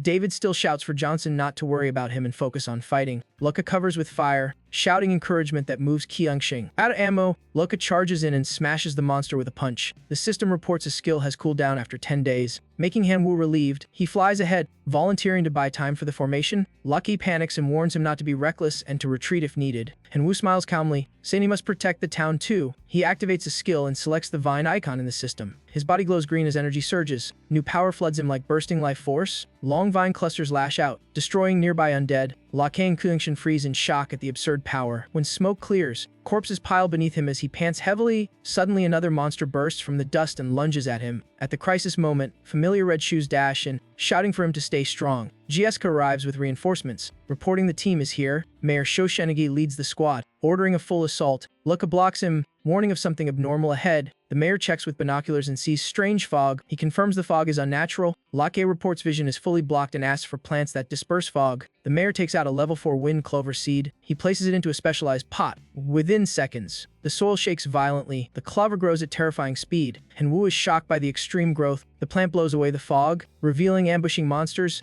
Han-woo calmly activates analytic vision to gather data. The system states the special pot boosts seed growth 100x. Stunning him, the mayor praises him, promises some pots later, and vows a big reward. Han-woo thanks him. The system sets a friendly relation with the mayor, unlocking a private vault and 100,000 points. He opens the shop and selects the death black fungus, parasitic spore plague species. He throws the fungus toward the clover so it spreads spores stronger. Soon spores cover undead and fungus sprouts wildly, exciting him with a new tactic. Flying up, seeing spores cover the battlefield, he decides to gamble. Spreading his healing wings, he performs a fungal sacrifice ritual emitting golden pulses. Waves of light sweep across the undead army. Golden explosions erupt continuously, lighting the area. The system offers 3 choices: a level 9 wisdom tree, a golden pot for immortal seeds, plant museum for rare cycles. After thinking, he chooses the golden pot to fuse with mutation power for future level 9 advancement. On the other side, Lucky is surrounded and warns the monsters recovered. Hearing this, Han-woo panics because the death fungus wasn't lethal enough. He activates directional mutation to boost spore amount, activity, and sprouting speed. Without delay, he triggers all 3 upgrades and channels purple power into the fungus. Then he hugs the clover so it fans spores farther. As a result, spore clouds blanket all undead. Above, Luca squints and smiles as he sees them slowing. The reinforcements cheer, excited by the clear turnaround, but the mayor signals silence, warning the eclipse's final phase empowers the monsters. Han-woo sees total darkness as the moonlight is fully swallowed. The zombies mutate fiercely, the leader growing horns, massive body, and a demonic face. Wen-in panics and orders a full retreat to the entrance. The militia flees in fear, whispering doubts about survival. Han-woo also retreats, sensing morale collapse and resolving to lift spirits. He soars up, shouting for everyone to stay strong and trust victory. He dives down and cleaves nearby undead with precise strikes. His display boosts the crowd, who cheer loudly. Seeing morale restored, he prepares to rally again but is interrupted. A web-like structure suddenly lashes out from the dark. It coils around him and yanks him toward the monsters before he reacts. GSSK pales, screams, and runs after him. Lucky restrains her, warning rushing in means death and only teamwork can save him. He shouts loudly for Han-woo that the team will find a rescue plan. Bound tight, Han-woo roars in anger, demanding the creature release him, gathering force. He forms blade like wind and slices the bindings. Freed, he shoots upward to avoid another grab and reorient, but after half an hour flying, all directions vanish, leaving him lost. The mutation source appears. Sane is trapped in a closed space and offering Divinity Swap escape. Hearing the cost, he refuses instantly and dares it to kill him. Rejected, it coldly says he must fend for himself and reveals time is frozen here. He shivers, seeing all directions wrong, wondering if only up or down remains. An idea sparks, brightening his eyes. He chooses vertical ascent and accelerates straight upward. Soon he sees what he suspected. Hazy pink barrier blankets the whole space. Angry, he draws his sword and strikes to break free. The slash leaves a tiny crack. He mutters a challenge to the barrier's durability, firing continuous sword key. He finally splits the light layer open. Seconds later, the crack widens into a passable gap. Looking through, he is stunned. A colossal tree appears, a single branch dwarfing him. As he lands, a solemn voice greets the outsider entering its domain. Hearing the strange voice, he readies himself, suspecting the giant tree built the maze and fearing his outsider identity exposed. He calmly asks its purpose, and the tree says it brought him to request help saving the world. He lowers his sword, assuming it wants the undead eradicated. The tree roars denial, saying the true targets are the town's residents. Shocked, he sits and asks for the full story. The tree calls itself the Wisdom Tree, saying it once guarded a secret realm but was seized by outsiders who forced seed harvesting and sold them as goods. Lacking strength to resist, it sought death power and traded faith to gain the ability to turn corpses into zombies. The war lasted millennia, nearly toppling humanity 30 years ago, but a powerhouse using level 4 fire dragon grass repelled the zombies. Later it realized that person was also an outsider and saw similar signs in Han-Wu, offering him 10 wisdom fruits to betray the town. He quietly calculates since 10 fruits equal 10 divinity points. Seeing his hesitation, the giant tree adds 3 Godslayer corpses still holding power. The offer makes his eyes gleam with desire, yet he stays cautious, fearing trouble with the Shined Empire Academy if divine factions are angered. He politely declines, saying he cannot agree. The tree persists, promising to recommend him to the Death Prince. He startles, knowing that path leads to the long-dreamed death godhood. The tree assures the chance is real and asks his answer. Tempted, he accepts but demands a path to the divine domain to bring his kin. As he is too weak alone, the tree ponders, agrees, but forces an oath under the Death Prince's name that betrayal means extinction. Confident, he raises 3 fingers and accepts. A purple sigil instantly appears on his hand. His surprise, there's even a ceiling mark. Above, countless vines form a massive web-like structure across the sky. Moments later, his locust swarm pierces the barrier carrying divine arm light, sensing the familiar aura. He knows has reached a Lord-class life level. The Wisdom Tree urges him to fulfill the pact soon. It then flings him out harshly, making him yell and curse at the rough throw. Upon landing, nearby zombies ignore his presence completely. He looks up complaining about the rough treatment, then decides to return first and plan the eviction later. As he approaches, Locust spots him and cheers in relief. GSK turns to, eyes bright with hope. He lands gently moments later. GSK rushes in and hugs him tightly. Voice choked but happy he's safe. Flustered being hugged in public, he blushes as Leo arrives to congratulate him with a friendly smile. The mayor also approaches, promising an outstanding citizen title. He jokes about converting it to cash. The eclipse ends, and the whole town celebrates victory. The scoreboard shows Han-Wu first with over 12 million points. Far ahead of others, seeing the absurd gap, he or she narrows his eyes with killing intent, wondering how Han-Wu soared so high. He vows that if he can't win openly, he'll use dirty tricks. He enters his house, pulls out a big sack, and leaves scheming. 20 minutes later, the sack lands heavily on a table. He or she pays 8,000 gold to a white-masked assassin to kill Han-Wu. The assassin takes the money and leaves at once. But outside, one of Han-Wu's locusts has observed the entire deal. Thus Han-Wu learns everything and coldly curses TP Shea's full play. He orders his locust clan to swarm the town seeking nutrients. Instantly the giant insects flood in, ravaging wildly. From food fields to fruit trees, everything is devoured in moments. Ten Sheng runs up in panic, demanding how he brought them in and what his true goal is. He coldly says it's a secret and warns she'd be eliminated if she knew. She immediately twists his ear, angrily demanding how dare he, making him yelp for mercy. And just then a hateful scream calls his name, making both turn. Tishi stands there pointing in rage, demanding an explanation since his sure Han-Wu is involved. Han-Wu asks in surprise what he supposedly did to make the young master furious. Tishi throws the locust sack, accusing him of destroying crops and challenging him. Han-Wu denies the slander, citing their power gap and mocking his expulsion. He leans on a junkie bike and fake revs it, making Shi see the helplessly. Tishi threatens to kill him. Unaware Han-Wu knows his every move. Scene shifts to a pharmacy where people panic by pesticide. The shopkeeper says it's sold out and asks them to return tomorrow. The crowd despairs because special plants may all die. Shaniga declares an emergency evacuation to protect citizens, and Wu quietly plans for his locust to eat the remaining special plants. Lak Am greets cheerfully, saying the mission is light and Han-Wu can rest. GSK warmly invites him to stay with her. He politely refuses, saying he wants to stroll for loot. His locusts report Shi and the assassin preparing an attack, making him furious. He waits in a quiet spot to greet the two as they arrive. He scolds them for making him wait. The two argue about the leak and professional honor. Han-Wu asks what the academy would do if they killed him. Tishi pins all blame on the assassin to evade responsibility. The assassin summons a red demon doll and unleashes a special move. He charges Han-Wu with a rapid thrust. The impact sound terrifies the assassin. Han-Wu uses Jinlong transformation to stand firm and mocks Moneybot power. The assassin curses Tishi for tricking him, making him panic. Han-Wu signals his entire locust clan to attack. Instantly the swarm dives and savages the assassin. Finished, he closes in on a Tish, drawing his sword and threatening to end him personally. Tishi trembles, invoking tournament rules to beg for life, and Wu coldly suggests crippling him and feeding him to zombies. Shi flees in terror, screaming for help, but as a normal human he can't outrun him. Wu blocks him with a sinister smile. A barrage of blows makes him howl in pain. Beaten, he threatens using family fame and divine patron, and Wu hoists him up, challenging even the Avenger behind him. Then he throws him into the zombies despite his terrified screams. The locusts also strip the assassin to bones, making Han-Wu laugh. He takes the bag, flies up, and tells everyone to rest. Hell handle the rest. Next day the returning townsfolk cry out seeing all plants gone. In the meeting room, residents protest as living conditions collapse. Shu Shanaji tries explaining when Han-Wu cuts in with a new plan. The The mayor asks his idea with hopeful eyes. He proposes relocating to another world. Everyone agrees as they're exhausted by the zombie siege. Shu Shanagie says the teleport gate is broken and they lack direction.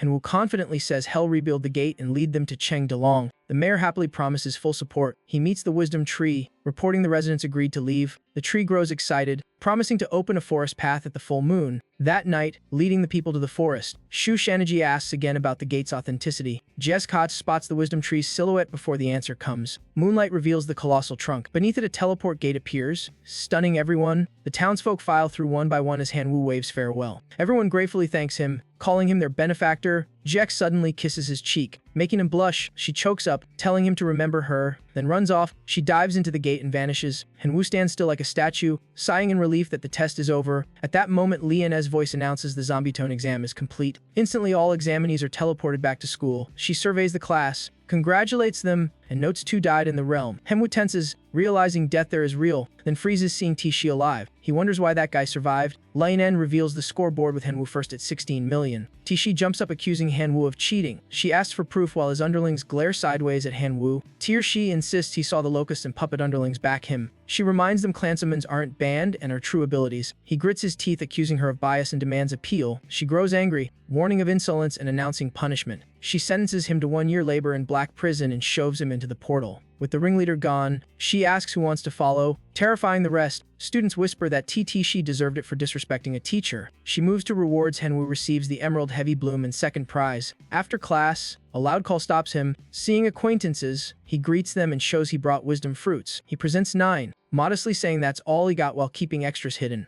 The group praises him, gives 10 wager points, and lets him keep all 9. Suddenly, a hateful voice behind threatens his life. Huang Shengjin appears, furious that Hanwu cost him 10 divinity points. Hung Emeng steps up to block, demanding his intent. Hanwu asks what's going on. Lung explains just a sore loser. Sai Tin details the first place bet that made Hoang lose points. Hanwu asks whom he backed, learning it was Tishi makes him flush. Hanwu mocks Huang's judgment, enraging him into challenging back. The 3 seniors step forward, counter-threatening harder. Huang Shengjin storms off, vowing to make them suffer next class.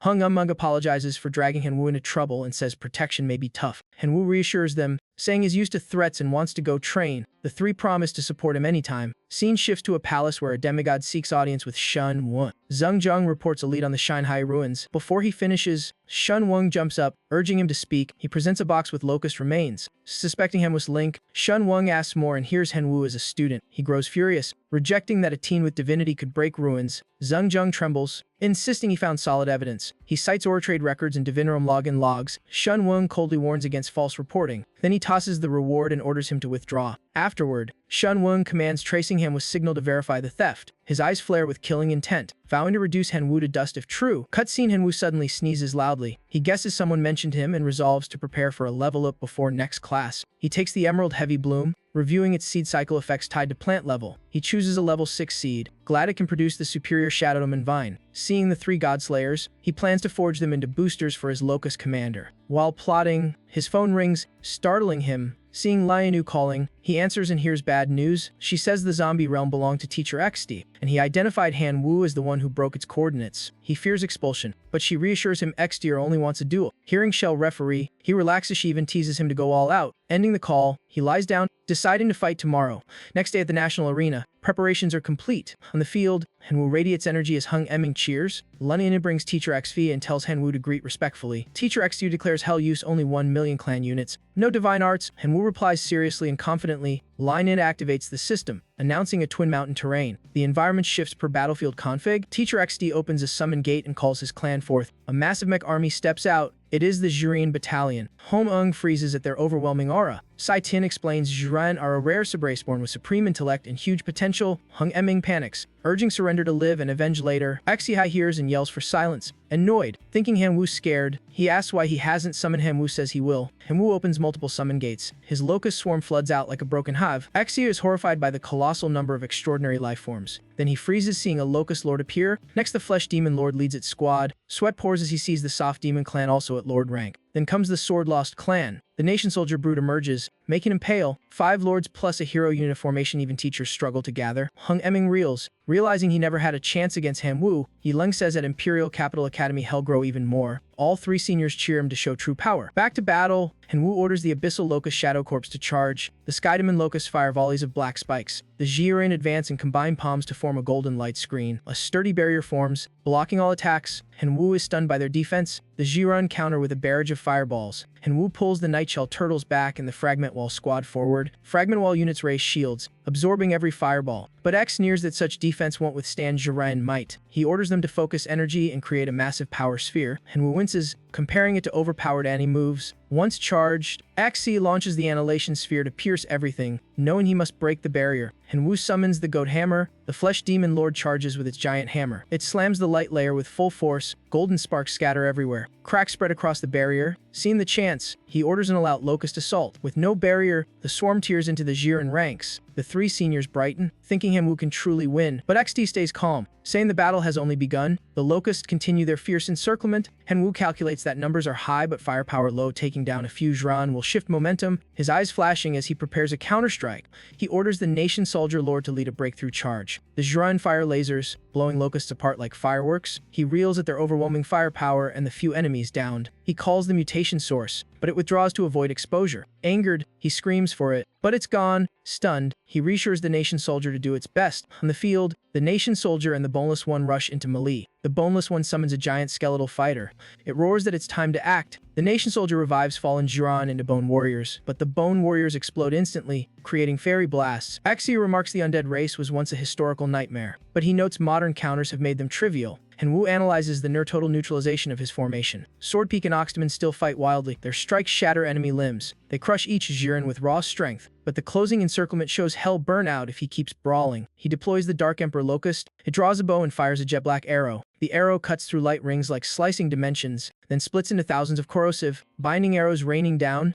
Has shocked the Dark Emperor evolved greatly thanks to the Wisdom Fruit. The opening lets Swordpeak and Oxdemon break the encirclement. They surge forward and cleave the front line apart, but the Jiren regenerate too fast, shocking him. Strange black clouds gather overhead. A dragon head appears. Black Dragon Talus arrives to aid him. At the same time, 10 super puppets leap into battle. Yevalung cries out, recognizing pure ancient dragon bloodline. Sai-10 comforts Engmeng, who's crushed by the absurd gap. XD freezes, stunned by power far beyond creep level. Before he can speak, the puppets wipe out the Jiren, piling corpses high, shocking him with their monstrous region. He looks to Hanwoo, proposing to stop the duel. Hanwoo is surprised by the truce offer. Talisa grows fiercely in protest. Emeng is stunned that Xia Hai seeks ceasefire. Xia Tin thinks Hanwoo is being respected. Yelung is thrilled, saying the news will shake everyone. Lunyana calmly explains Xia hasn't even gone all out. Hanwoo can't compare yet. She says his potential is acknowledged by a professor and Hell rise greatly. Xia gently says stopping is best and wants to return the Jiren. Kalesa acts up, so Hanwoo silences her and asks Xia's true intent. XD agrees, urging him to collect all Jiren and promising to take him as disciple after enrollment. Lanian urges thanks, noting XD as a top academy figure. She stresses many compete to apprentice under him.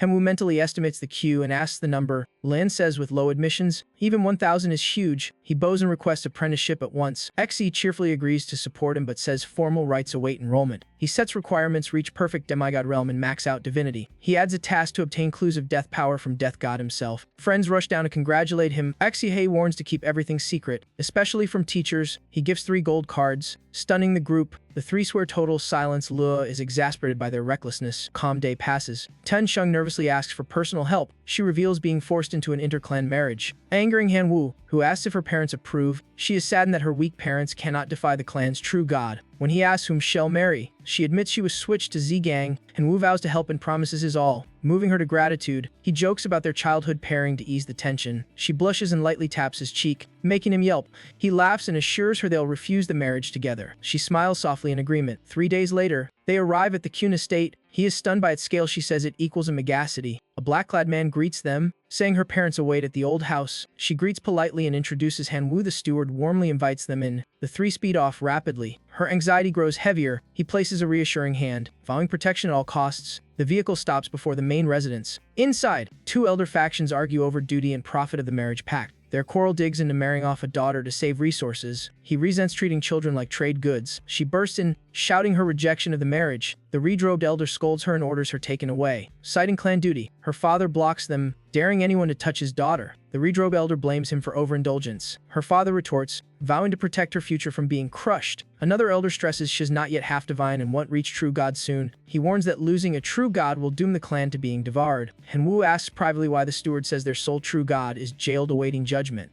and only the Z clan's true god offered talks. He realizes Kun Shang has strategic value the Z clan wants, then recalls Yuan Zhong is also a true god. He calls him Yuan Zhong, teases that is short on divinity again. He explains he needs help rescuing a true god Yuan Zhong says has slightly stronger than the foe. He rejoices and asks terms. Yuan Zhong demands clear payment first. Hanwoo calculates and decides to pay himself, offering a sacred relic origin source. Yuan Zhong prices it at 30,000. Hanwoo agrees and sets a contract. Back at the Kun estate, the redrobed elder scolds until a voice cuts in. Everyone turns sharply toward the speaker. They see it's Hanwoo. The redrobed elder orders him out as an intruder. Kun Shang hurriedly explains he's there to help. The bespectacled elder sneers, accusing them of romance as her reason to refuse marriage. She blushes. The bespectacled elder probes his identity and asks if he has true god backing. He bluntly says he has only himself and some perfume bottles. She fumes inside at his nonsense. The elder mocks he can't support his granddaughter. He gives a gold card with 500 million divine power units, telling him to take it and leave her life. Hanwoo bows and accepts it as the fee to invite a true god to save their patriarch. Shocking the elder, the bespectacled elder scoffs that one can't casually summon true gods. Her father is doubtful, but Kun Shang fully trusts Hanwoo's words. The elder challenges him to prove it by summoning a true god before them. He says he never meant to call the Z clan's true god. There are other options. The elder flares up to expel him, but the redrobed elder says wait. He freezes, sensing the pressure of a real true god, and Hanwoo calmly states he invited someone even stronger than their opponent. The redrobed elder remains skeptical, saying they'll see when the true god appears. He shrugs, telling them to wait since the true god has arrived and they can ask directly. He steps in the courtyard as a dark figure wreathed in gloomy blue aura descends. That figure is the true god Yuan Zhong. The bespectacled elder runs up reverently, thinking he came after hearing the patriarch was in danger. Yuan Zhong coldly says it's not worth mentioning. The elder flusters while Hanwoo laughs from afar. Yuan Zhong shouts, asking where Hanwoo is. Kun Shang is confused,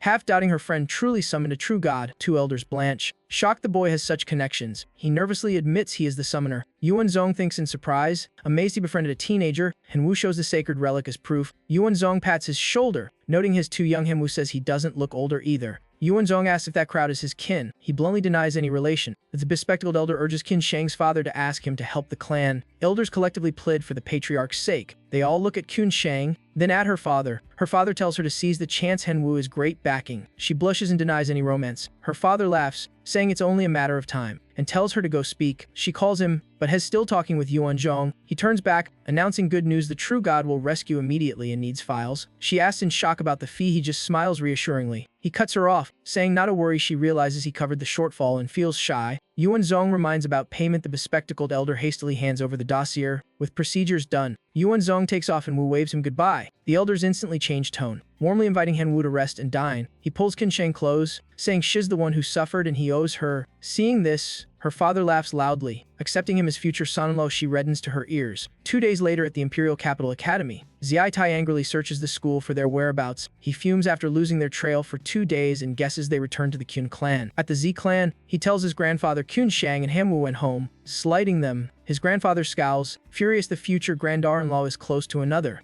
and decides to drag them to the Kun clan. The brothers obey. Zitai smirks, eager to deal with Hanwoo. Meanwhile, Hanwoo calculates he gained 103,000 sacred relic units of divine power and plans to upgrade his law armor to level 4. He laughs gleefully, making Kun Shang lose focus and ask why he's drooling. The steward rushes in with alarming news. They jump up to ask. He reports the Z clan's true god has arrived with Z gang's brothers, urging them to hide. The formation system warns the Z clan will reach them in 10 minutes. Her father believes the engagement can be cancelled since a true god has saved their patriarch. The bald elder argues the Z clan isn't easy to handle. They fear the Z clan will use excuses to provoke them into disaster. The redrobed elder suggests buying time. The bespectacled elder frets that without a clan guarding true god, if the Z clan forces marriage, accepting is better than annihilation. Kun Shang explodes, saying Hanwoo is their benefactor. The red-robed elder says they can't risk the clan for her. The sixth elder snaps back, tension rising. The bald elder proposes a martial contest for groom selection to avoid offending either side. Kun Shang screams in protest, but some elders agree for the clan's safety. Before they finish, the Z Patriarch's voice booms from outside. Everyone panics and rushes to receive him. He descends, ordering the wedding prepared immediately before saving the Qin clan's true god. The bald elder bows, begging leniency because another true god has already accepted the rescue. The Z Patriarch erupts, flaring orange ki to punish the defiance. Black storm clouds and lightning gather violently. Kun clan members kneel, begging him to withdraw his power. Just then,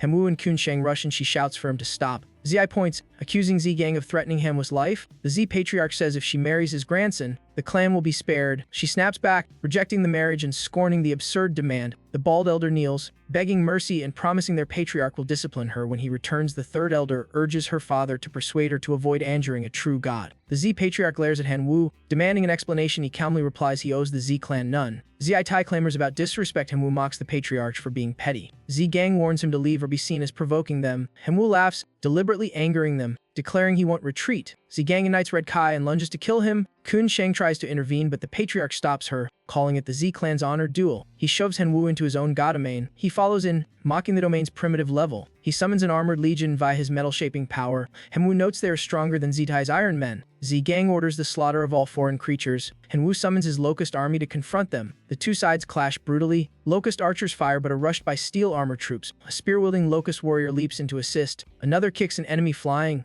Z Gang admits he underestimated him but says that's his limit. He raises his hand to summon a Steel God soldier. A giant arm thrusts through a portal. Then the massive DD soldier emerges. Its eyes flash as it swings a huge cleaver. The Locust squad freezes. One has its arm severed. Henwu is irritated. It was an Elitier Locust Lord with infinite potential. Z Gang sneers, calling it trash. Henwu raises his hand to trigger directional mutation. A blue light engulfs the swarm, making them grow larger. Z Gang panics at the unnatural escalation. Henwu commands a full assault. The swarm engulfs him. Z Gang hastily summons steel armor to shield himself. The armor disassembles the giant cleaver and forms a shield. The gleaming barrier barely holds. Henwu says this is only the opening act. He summons a heroic life form and uses mutation again, transforming the swarm into humanoid locusts. One newly evolved unit rips apart the Steel God's shield, stunning Z Gang. Henwu taunts him, asking if he still thinks they're weak. He tosses a toxin crystal to the one that lost its arm, ordering revenge. It absorbs the toxin, regenerating a new icicled arm. The new arm looks witch-like and eerie. The system reports it gained extreme toxic fluid abilities. It lunges forward. A stream of toxic fluid sprays out, corroding even the DD soldier's shield. Z Gang panics and flees the battle. Henwu sits down, declaring no one leaves his domain without permission. Z Gang trembles, asking what he intends. Henwu's full elite army appears, 4 lords and various special troops. Z Gang is overwhelmed, collapsing before the formation. The portal shutters, about to rupture. Around, pig-like Skydragon squeezes through, making him scream. Madame Man charges, ramming steel armor with her giant wooden body. Red Wheel and Sword Edge combine attacks, hammering down like rain. The Bonlord summons Dryfrost cavalry from the Grave Realm. Z Gang clutches his head, begging to surrender and to retreat. Henwu narrows his eyes, declaring it's his turn to strike back. He orders his army to surge into Z Gang's god domain as the latter flees in panic. Z Gang grits his teeth and orders the gate closed to sever the pursuit. The gate narrows, but several warriors slip through. Some steel armors are trapped just as the gate shuts. He exhales, thinking is safe. Suddenly the gate reopens, making him scream. Henwu boasts that Lodier Locust can maintain a domain link, preventing closure. Z Gang kneels, begging mercy and for the battle to end. Henwu plants hands on hips, saying invaders pay the price, ordering his Jiren troops into the domain. Z Gang jumps up to threaten him, reminding him his grandfather is a true god. Henwu replies as a hostage now, so his grandfather won't dare act. Z Gang begs release with empty promises. Henwu dismisses him, saying the locusts are scanning his domain core. They report it found. Henwu smiles darkly. Outside, the Z Patriarch impatiently asks why his grandson hasn't returned. A projection of Henwu's domain appears. The redrobed elder calls the first elder to review it. The Qin clan stares wide-eyed. The locust swarm uses steel armor as footing while one steps onto Z Gang's domain core. The redrobed elder chokes, asking what is happening. The bald elder confirms Z Gang's domain core is under Henwu's control. The Z Patriarch projects in, demanding the core's release. Henwu, annoyed, orders accelerated slaughter of the steel armors. The locusts immediately tear the steel ranks apart. The Z Patriarch softens, asking his terms to spare his grandson. Henwu shrugs, saying the real issue is how the Patriarch can spare himself from Henwu. The Patriarch roars, threatening days of torture. At that moment, Yuan Zhong's pressure floods in. Henwu cheers. Yuan Zhong has returned with another true god. The Qin Patriarch also arrives home, sensing the aura and rejoicing. The bald elder invites them, but the Z Patriarch coldly refuses the Qin clan's banquet. The Z Patriarch recounts being ambushed while waiting for a friend in a domain. Yuan Zhong manifests to shield Henwu, startling him. The Qin true god appears, uplifting the whole clan. Hanwoo orders retreat while keeping the course secured. Enraging Z-Gang. Z-Gang threatens a death battle but is mocked as inexperienced. The Z-Patriarch is scolded and dragged away in disgrace. The Kun Patriarch declares severed ties with the Z-Clan and cancels the marriage. The crowd silently watches them withdraw. The Patriarch gifts a green relic to thank Hanwoo. With Yuanzong's aid, he receives an ancient tablet that restores bloodlines. He recalls the mutated locusts, shuddering at their future power. 3 days later, seniors seek out Hanwoo with new intel. Two friends call loudly to get his attention. He cheerfully asks what's so important. Hang Mang warns him about Huang Shenzhen and hands over an analysis file. He reads the profile, admitting the opponent is indeed talented. Deepline reassures him Siachin says the foe isn't that scary. He asks what truly scary would be. Leaving all three speechless, the scene shifts to the school dorms. Hanwoo considers how to safeguard his 3 locust lords from stronger foes. He plans to boost the black fungus lethality for safer defense. He searches the net for toxin upgrade methods. He orders and receives various suitable seeds. He transfers toxic essence from the fungus to the new batch. In class, Linlin prepares the program for the evaluation. The teacher announces an invasion test failures will be punished. As she finishes, a domain gate of light opens before Hanwoo. He steps through instantly, heading straight into Huang Shenzhen's domain. The opponent grins wickedly, vowing to turn the test into his hell. His goblin minions instantly form tight formations on command. Hanwoo admires the opponent's larger-scale deployment. Shield goblins hold the front line for direct clash. Archers behind prepare long-range volleys. 2 red-blue flanks emit heat and frost for a counter-element setup. Lower-tier goblins loom behind to intimidate. Hanwoo's momentum rises as he orders his troops into position. The locust swarm pours out, self-organizing into unit clusters. Combatant sectiers from common to primordial all appear. Lower-tier locust generals take the front with equal might. Xingjun reassesses and issues a formal attack order. The goblins unleash opening skills in unison. Locusts scatter to evade but still suffer clear losses. Hanwoo counterattacks, assigning each unit its offense-defense role. A defense line forms while flanking strikes roll out. The goblin archers come under threat, making Xingjun recall the front line. Hanwoo sends primordial locusts to block their retreat. The primordial force traps the enemy in place. He seizes the moment, ordering breakthrough units to wipe the ranged line. Xingjun snaps and vows to use real power. He shifts Formation 3 into concentrated fire mode. Energy condenses into a massive core and blasts out. Locust shields crack as Hanwoo senses imminent danger. Xingjun pushes for faster bombardment. The barrier collapses, damage flooding the defenders. He deploys goblin lords to finish them. The locust lord squad endures with agile speed. Hanwoo chooses a lure tactic, sending locust generals to drag the goblin lords away. 3 locust warlords sprint off, pulling 2 goblin lords in hot pursuit. Hanwoo times it and orders a rain of death spore fungus over the enemy. The hulking goblins can't dodge and take the full toxic shower. Fungus roots into their life force and swells rapidly, alarming Xingjun. Hanwoo laughs darkly, saying the real show begins now. Strange popping explosions echo through the goblin ranks. Smoke clears troops only have scratches, making him bewildered then amused. He mocks the itch-level weak effect. Hanwoo explains it's a tear-up chain detonation, and a fresh wave triggers mid-sentence. Red fire engulfs the formation, screams rising across the field. Weak goblins collapse, the rest are heavily wounded. Xingjun curses and casts a wide healing spell. Green light blankets them, restoring goblin durability. Hanwoo teases that this actually helps him. Xingjun boasts he can nullify unlimited detonations, but the next blast erupts far fiercer. When ash settles, goblins lie sprawled with no strength left. He is stunned, unable to believe the effect scaled so high. Hanwoo feigns embarrassment, saying the foe's spell made the bombs stronger. Xingjun fumes, watching black fungus surge over survivors. Hanwoo calmly warns the next blast may erase the entire legion. He sweats, fearing humiliation in the exam. Refusing defeat, he acts arrogant, claiming Hanwoo is still inferior. Xingjun activates Legion Battle to boost morale and endurance, then forms a 2-finger seal for a massacre wardalism. It absorbs damage to self-heal and store power for amplification. He shifts to the next hand seal. Earth Aegis magic rises, forming a barrier with regeneration. Finished, he pants and declares it's his turn to strike back. The new shield causes the fungus to fall off Goblin's skin.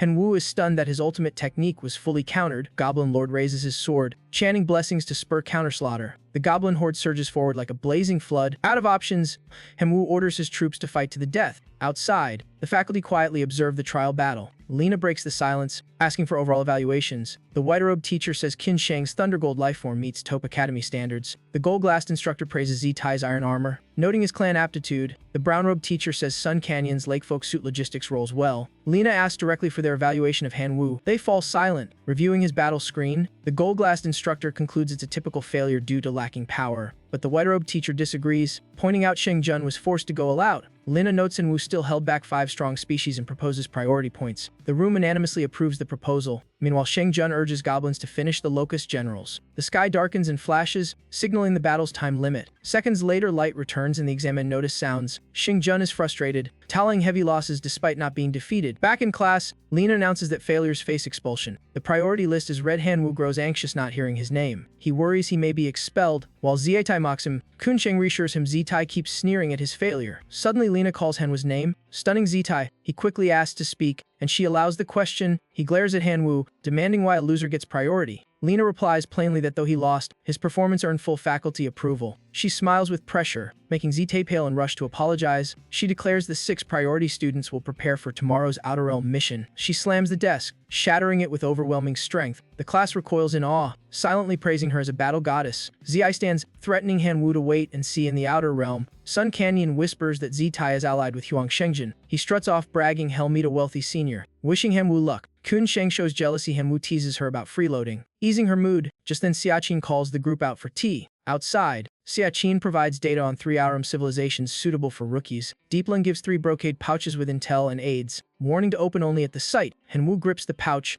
vowing to reach perfect half-divine to join Suhei's class. The group chants a cheer, making him blush. Next day, Lena issues 2 domain access rings to Qin Sheng and Han Wu. They head upstairs and find the starship ready. The 3 board the ship leaves the planet for the Outer Realm. After a long journey, it lands gently. The hatch opens, the system announces the Outer Realm battle begins. Han Wu immediately searches for the 3 brocade pouches. Only one remains. 2 have dissolved into smoke, shocking him pale. Annoyed but focused, he opens the last pouch for its support contents. Inside is an ancient sheet and 10 strange green cards. He reads the sheet. This is a plane of the Fuan civilization. The page describes 26 root runes forming countless powerful combos, plus the use of origin cards. After thinking, he throws 5 cards, summoning 5 puppets as kill targets. Face hardening, he orders immediate extermination. An hour later, he slumps down. Frustrated, he gathered under 5 origin units. Going all in, Han Wu summons 50 more primordial locusts. He points at the monster camp, ordering a full capture of the stronghold. The swarm descends, crushing the Gadagarding Renyu beasts. Elsewhere, Zietai hugs a custom flask. Thrilled with the overtier weapon granted to him, he stuffs Han Wu's hair into the flask as instructed to lock the target. The lid pops, releasing suction that seizes the hair. Thick purple vapor rises, making Zietai blanch in fear. Panicking, he throws the flask and orders his kin to smash it. It shatters, and a colossal iron hammer demon rises roaring. It's strong enough to tear a steel warrior in half. Delighting ZT, he vows the enemy will pay as the beast charges off to hunt.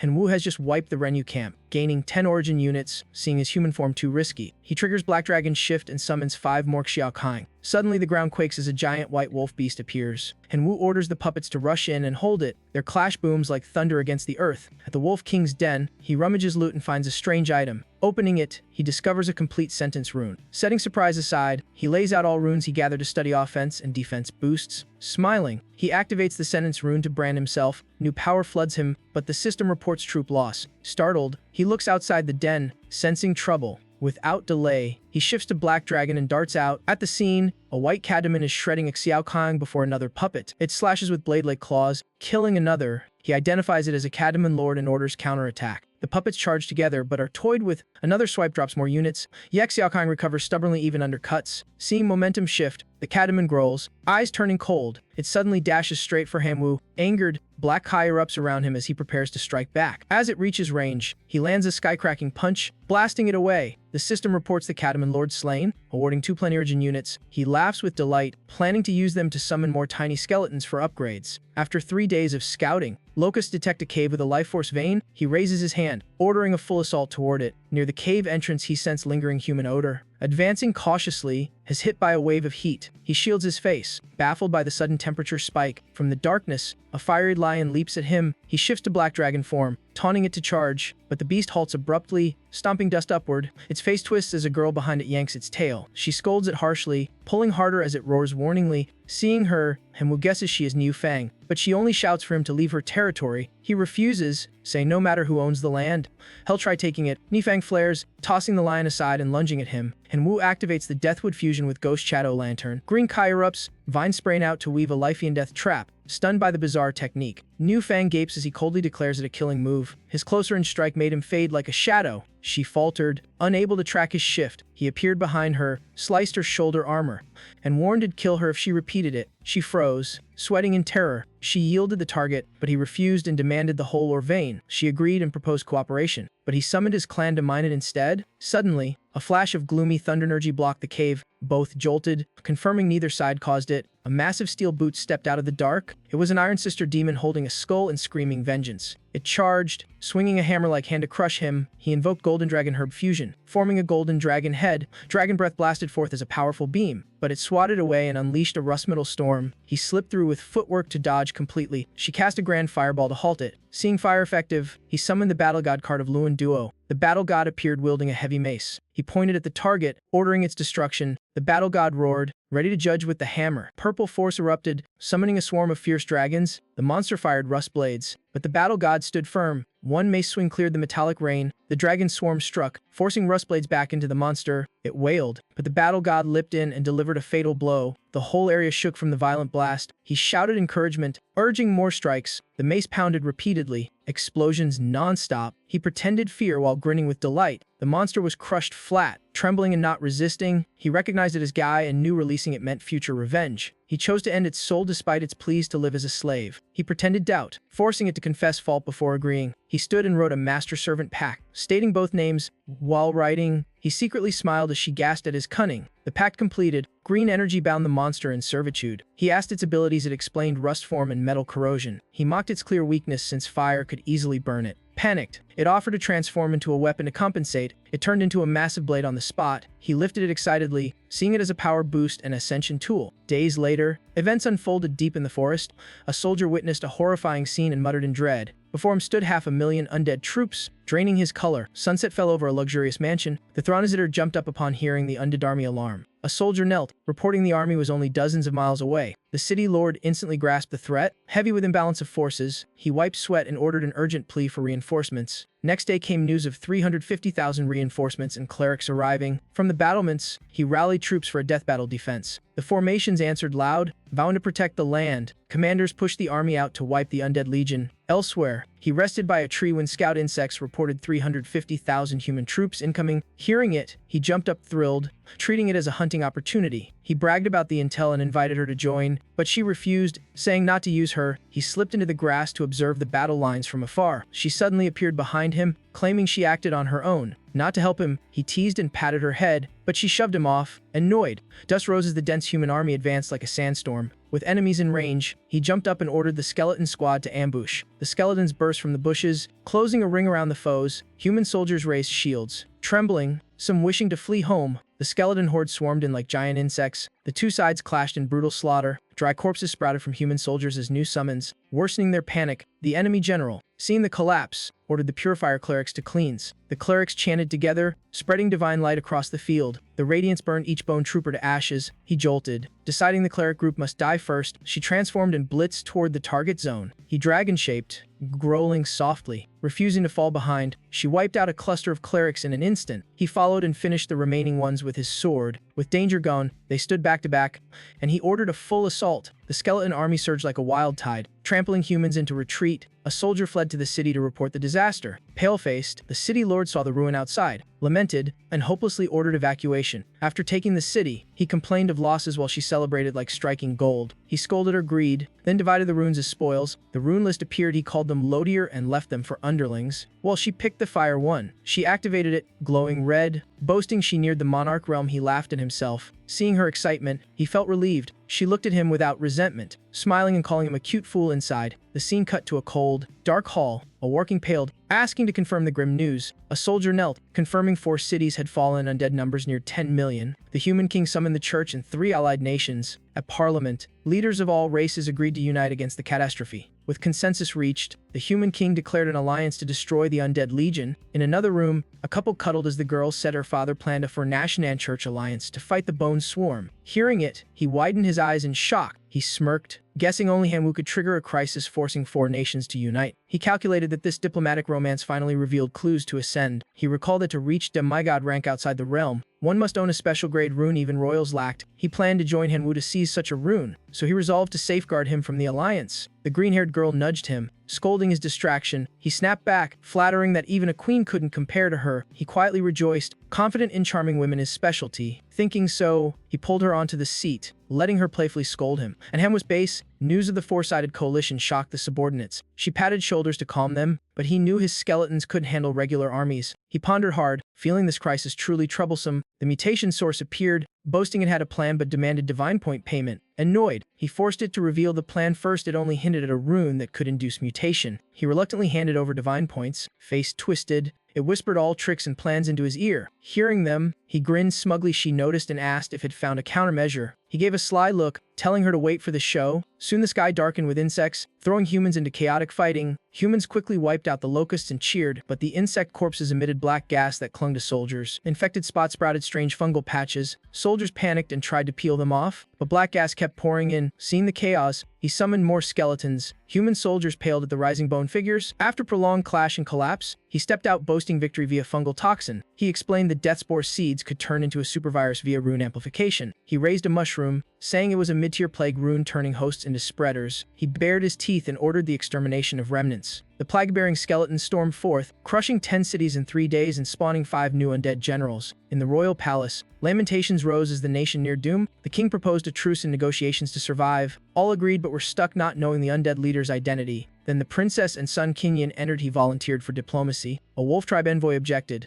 and the high priest called him inexperienced. The princess defended him, and he flattered to win the king's favor. The elf queen also supported him, calling him sharp-minded, with 2 women backing him. The king approved despite ministers' doubts. At the undead domain, cold wind whistled over bone fields. Sun Kingyun arrived and was instantly greeted by Hanwoo's familiar smile. They walked with arms around each other like long-lost friends. Sun Kingyun stated he came as envoy of the Five-Force Alliance for peace. Hanwoo shrugged, saying peace required proper payment, then listed rune and treasure demands. Sun Kingyun calculated and settled on 20 runes, 1 high-tier piece, and 200,000 runestones. He then raised the price for other races. Considering his ties to the Elf Queen, Hanwoo agreed immediately, saying his friends shouldn't suffer losses. They discussed becoming demigods and plans for ancient god ruins. Hanwoo ended with a threat to the alliance. Back at court, Sun Kingyun suggested using rune intel or divinity to compensate for missing runes. The Elf Queen hugged him, potting over her tribe's high tribute. He replied humans had lost too many lives. She leaned close, saying her father granted him full authority, letting him request a reward. She blushed, promising a private reward. A senior cleric burst in protesting, but he only smirked. The Beast Tribe leaders considered letting the church fight one more battle before deciding compensation. At St. Light Port, the skeleton army encamped outside the walls. The archcleric planned to gather all elite saints and 3 main corps for a holy war. The chief commanders were as seasoned as he, making victory uncertain. Inside the city, Hanwoo scouted in disguise, noting all structures made of light crystal restraining undead. Watching soldiers, he saw all elite forces had indeed been summoned. Matching intel,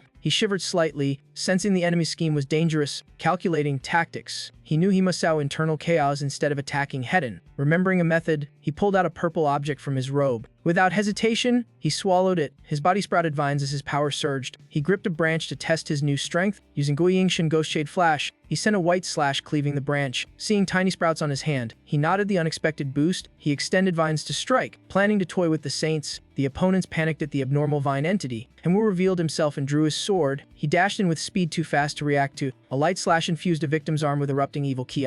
The man trembled, begging purification, but teammates failed. Church soldiers arrived, and their leader ordered him captured alive. An axe bearer charged, yelling the pursuit. As the axe swung, Hanwoo's image faded like an illusion. The strike cratered the ground, leaving the attacker dazed. Hanwoo appeared and slashed open his abdomen. His comrades roared and rushed in. Despite the axe threat, Hanwoo only smirked. As they closed in, he slipped behind like lightning. One fatal strike felled the second foe, finishing the pair. He calmly eyed the last one. The commander stayed silent, body glowing with golden light. Sensing holy force, Henwu grew wary as it suppressed undead Kai. Soldiers saw his lapse and shouted to seize him. Being underestimated, enraged Henwu, who challenged them all. Cavalry Lancer rushed in to block him. Still, he prioritized killing the mages before stopping. Securing the area, he ordered the skeleton army to fully attack. Clerics countered, and the environment prevented skeletons from regenerating, wiping them out. The port battle ended with 2 million saints dead, 3 main corps shattered, and Henwu losing 15 million troops permanently. The Archpontiff panicked, blaming himself. Unsure of the next step, his face darkened as he wavered between resisting and surrendering. Suddenly, someone appeared offering to wipe out the skeletons. The pontiff demanded his name. It was Tutai,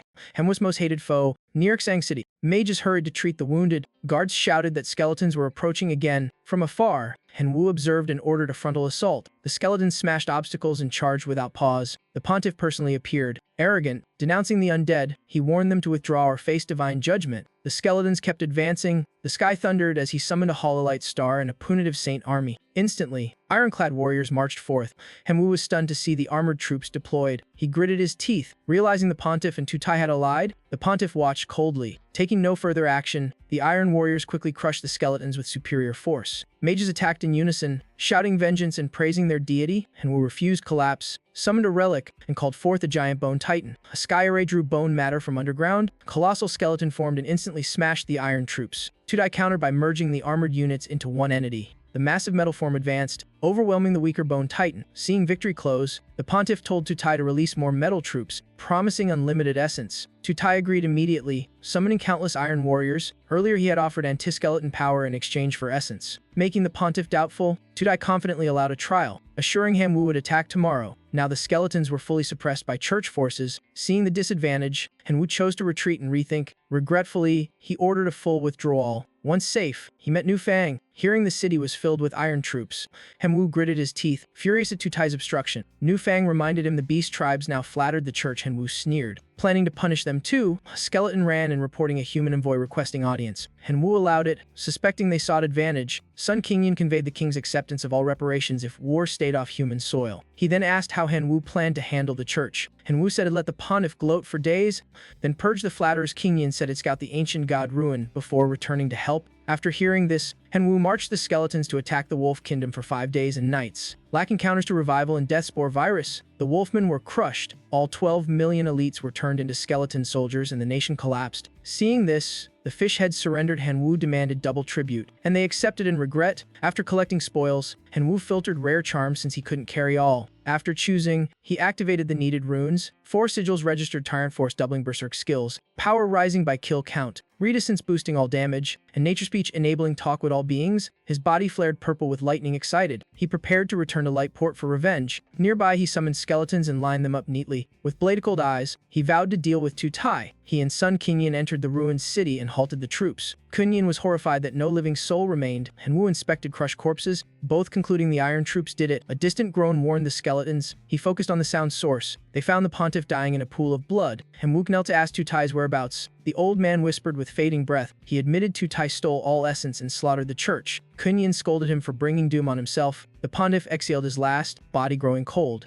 Henwu realized the church's silence during the wolf massacre. They'd already been wiped out. Qingyan urged moving on to find the Goj ruin. Seeing precious light crystals, Henwu decided to take them to avoid waste. The scene shifted to green mountains. Qingyan reminded him to scan for traps. He used runes to probe the terrain, then reported all traps marked, needing only to follow the path. Indeed, every danger point was indicated. Soon they sensed a threat behind and turned wary. A strange creature emitted hostile warning sounds, getting no response. It curled and shot toward Henwu like a bullet. He dodged and activated the Emperor rune, doubling his skill's power. Overwhelmed by his aura, the creature collapsed unconscious. Qingyan praised the rune's synergy. Henwu blushed and dragged him onward. They went deeper into the forest and found stairs leading underground. After a few steps, they met more of the same creatures. Henwu sighed and used the nature sigil to negotiate. He sent the thought that they were only trialing and asked passage, but the creature roared and refused. Henwu's face chilled, deciding to teach it a lesson. One punch knocked it down. He enlarged his body, challenging all of them. The next creature rushed in and was punched down too, but hordes kept flooding in. Qingyan sighed that he was overenthusiastic. The creatures continued charging nonstop, not wanting to waste strength. Henwu summoned skeletons. Qingyan summoned a fox war host as well. Both armies clashed violently. Using the chaos, they slipped deeper. Kunyan secretly felt relieved to have Han Wu. Reaching the end, Kunyan cheered that this was the trial realm granting rank up and special grade runes. No sooner had he finished than rumbling rose behind. The horde broke the gate, forcing them to hold it while Han Wu eyed the trial doors. Determined to enter, Kunyan instead picked his door and dashed first. As he slipped inside, he looked back and warned Han Wu to be careful. Seeing his friend dart away, Han Wu twitched an eyebrow. Then he chose a door he liked and stepped through. Inside was a barren land of stone and sand. The system announced a hunger trial, requiring constant energy intake to survive. His stomach rolled. He reassured himself he still had the divine domain for food, but the link was cut, leaving him unable to access anything. A sound behind made him turn and alert. A horde of hunger demons crawled over the system, said he must fight them while avoiding starvation. He grimaced. Were these the required food source? Seeing fresh prey, the demons screamed and lunged, and Wu summoned skeletons to meet them. He scattered a few special flowers. They instantly grew into protective plant masses. 3 flower types, Death, Golden Dragon, and Ghost Shadow, would absorb nutrients for him, while skeletons kept demons back. To stabilize energy, he meditated in sleep state, needing only 30 days to clear the trial. The scene shifted to a ruined human realm. Smoke covering collapsed roofs. All had been destroyed by Two Tai's metal legion. He stood atop a shattered palace, boasting the human king's city was his. He smirked that the elf kingdom survived only by a raise but would fall soon. Iron soldiers dragged New Fang before him. Two Tai pinched her face, mocking her past wish to be Fishhead Queen. Now caught by him, she snapped back angrily. He spat that Han Wu would die in the ancient ruin. Since even his generals couldn't survive, he ordered New Fang jailed despite her curses. An iron soldier reported Qin Shang was cornered in a ravine. Two Tai grinned, praising Qian Leila's effective work. Thinking of Qin Shang, he clenched his fist, refusing to let her escape again. In distant mountains, his iron troops and Qian Leila's stone troops fought, giving Qin Shang hope to profit. But after a short walk, the battle sounds vanished, puzzling her. Tu Tai suddenly appeared, feigning concern, claiming he saved her from Qian Leila's trap. She prepared to leave with her Thunder Beast, but he pressed her with questions, blocking her path. He stepped closer, proposing cooperation. Outwardly kind but secretly scheming to use her, he recalled hiring Qian Leila to trap her and, after paying, demanding an extra stage scene. She irritably asked what scene. He replied he wanted her defeated by iron troops. Qian Leila snapped, having spent massive essence on stone soldiers, but he threatened to bring 30 million iron troops to force compliance. Outmatched, Qian Leila bargained to keep 500,000 stone soldiers and demanded double pay. Unable to resist his numbers, she conceded and Tu Tai agreed. Xian Shang politely refused cooperation, saying she had her own matters. Tu Tai sneered, declaring Han Wu already dead to the Iron Sister demon. She retorted, trusting Han Wu's strength and his skeleton legion. He scoffed that skeletons were nothing before iron troops. Not wanting to argue, she ended the conversation, but he summoned iron troops, sealing her lightning beast. She angrily asked his intent. He arrogantly said she must stay since he was the strongest here. He brutally grabbed her throat and lifted her to block escape. Tears fell as she desperately cried for Han Wu. Meanwhile in the trial, Han Wu jolted awake, shouting her name. Realizing it was only a dream, he sighed, fearing she was in danger during his long seclusion. Seeing his emaciated hand, he was stunned by the bodily toll. Outside, skeletons were still holding off hunger demons. He smiled. 30 days had passed. The trial was nearly done. The system granted the special grade hunger rune, enabling control over digestion power. A relic fell into his hand. He activated it, a green sigil glowing on his forehead. Feeling new divinity, he rejoiced at reaching true demigod realm. Turning, he saw the exit portal. Stepping through, he opened his status panel. It displayed Han Wu, Mutation Source LV2, Outer Realm, Demigod, many enhanced skills, Divine Force 39 million. He sighed. The rewards were few, but reasoned the mutation level and Genelok gains were worth it. He told himself to wait. Only after absorbing full divinity would he reach perfect demigod. A sudden blue flash behind caught his attention. Sun Kinjin was flung out, landing on him, but boasting had advanced. Though utterly exhausted, Han Wu sighed and tossed him into the divine domain to sleep. Then a loud crash at the door startled him. Outside, Qian Leila and her stone soldiers were battling the ruined guardians. Seeing Han Wu, she grinned slyly, hinting about him and Qin Shang. She offered hot news on Qin Shang's life for 10,000 essence. Han Wu didn't haggle, paid immediately, and urged her to speak. Surprised he paid so fast, she still reported Qin Shang was trapped in a valley cage made by Tu Tai. The news flashed images of her injured, making him shout in panic. Without delay, he transformed into a dragon and shot off anxiously. Soon he reached the valley, calling her name loudly. Seeing scattered thunder residue on the ground, he descended, searching but hearing nothing. He closed his eyes to sense her aura but found total emptiness. Opening them, he cursed in frustration at detecting no trace. While thinking, something shot at him from behind, forcing him to turn. It was a golden tube with ancient runes, radiating imperial might. It was divine power urging him to find Qin Shang before it was too late. It demanded release so it could see who could save her. A sudden attacker screamed threats to kill Han Wu.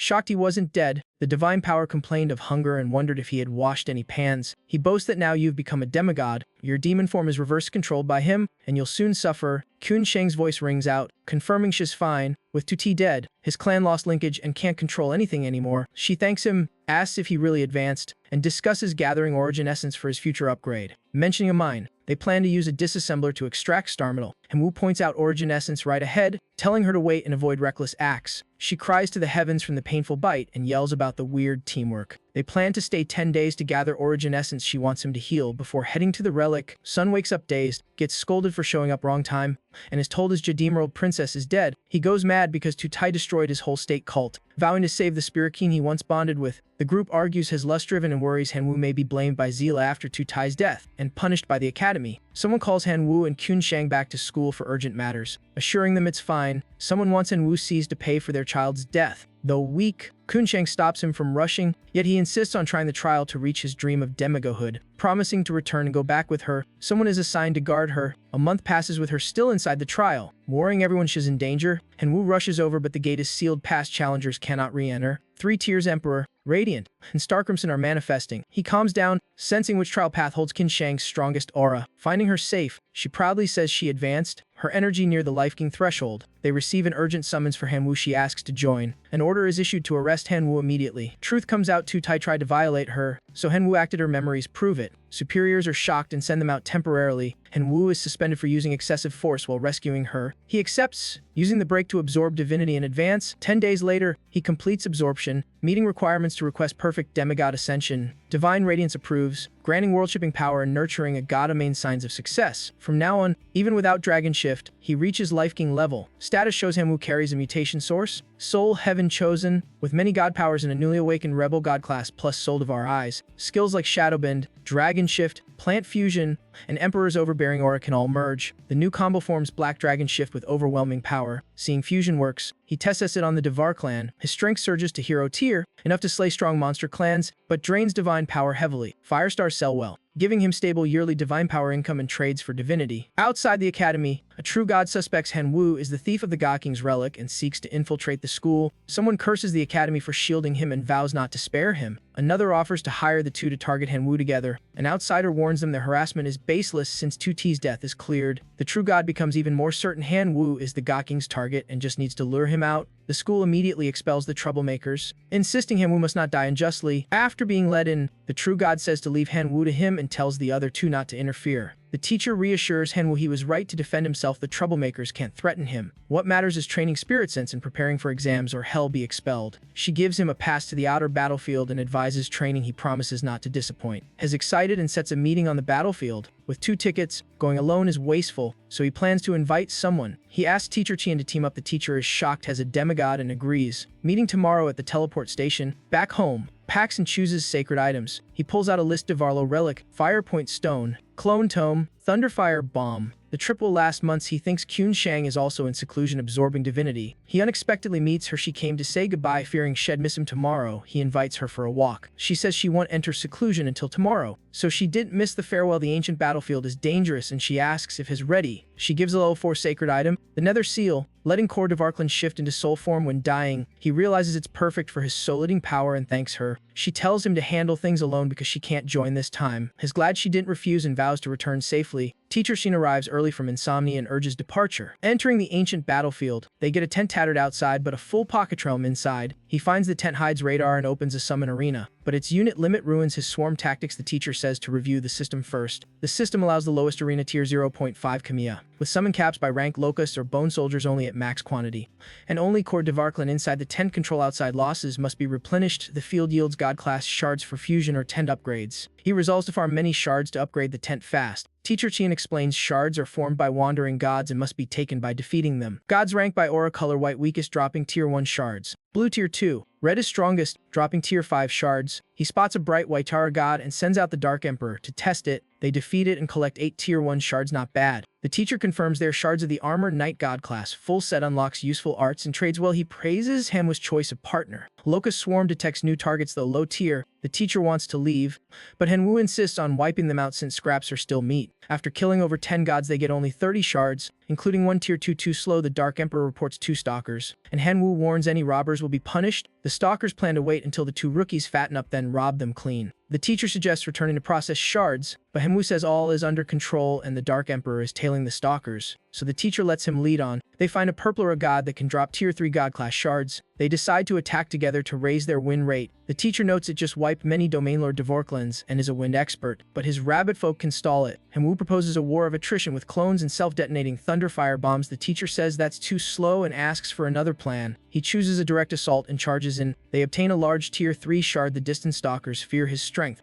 grab leftovers, then flee. He angrily shouts at them for taking his loot. They argue ancient battlefield rules say Finder keeps it and demand proof. He replies with Giant Dragon Slash, saying they're too weak to contest him. He sells the spoils for resources to upgrade the tent. At camp, a group boasts of getting ancient battlefield tickets as a reward for informing the God King. Their shards are enough to upgrade their tent to 2 kilometers, and they go hunt bigger god classes. Master Zhang and Teacher Liu meet Teacher Qian and Hanwu, hinting they saw him at the Shen ruins. Hanwu thinks he hit his face well, so they have no proof and he can deny it. Zhang pretends to believe, then mocks that his son is now immortal while Hanwu became a demigod. Teacher Qian cuts in and pulls Hanwu away to avoid trouble. Zhang's allies are annoyed, but he says to wait until their tent upgrades, then crush him with Dvarklan, doubting a fresh demigod's power. Teacher Qian warns Zhang Kang and Liao Elishu inside with strong backing. He advises avoiding conflict since Hanwu lacks god arts. But Hanwu refuses, wanting rare training. To face Zhang Kang, Hanwu uses Soul Devour Eyes to boost his Rebel God class. After 6 cycles it levels up and unlocks new arts. Option 1 Rebel Sword switches 2 damage types, fuses all sword forms, fixed effects. Option 2 Rebel Twin Gun switches range damage, compatible with firearms. He hesitates between warrior or gunner paths, forced to choose one, favoring swordplay and greatswords. He chooses Rebel Sword for major melee boosts. Its form evolves with absorbed souls. He realizes the more souls he devours, the more diverse the sword becomes. He notices the sword emits no elemental attributes as usual. The corrosion effect doesn't work as expected. Heavy weapon shatter effects appear instead, while shadow attributes fail, true to rebellion. Breaking norms and ideal for deception. Teacher Qian reports the shards sold and 10 upgraded. Hanwu boasts his new bizarre god art and says he fears no Zhang Kang. The teacher warns caution and joins him to inspect the tent. The 10 upgrades arena area reaches 4 square kilometers, allowing more Dvarklan summons, so they prepare quickly.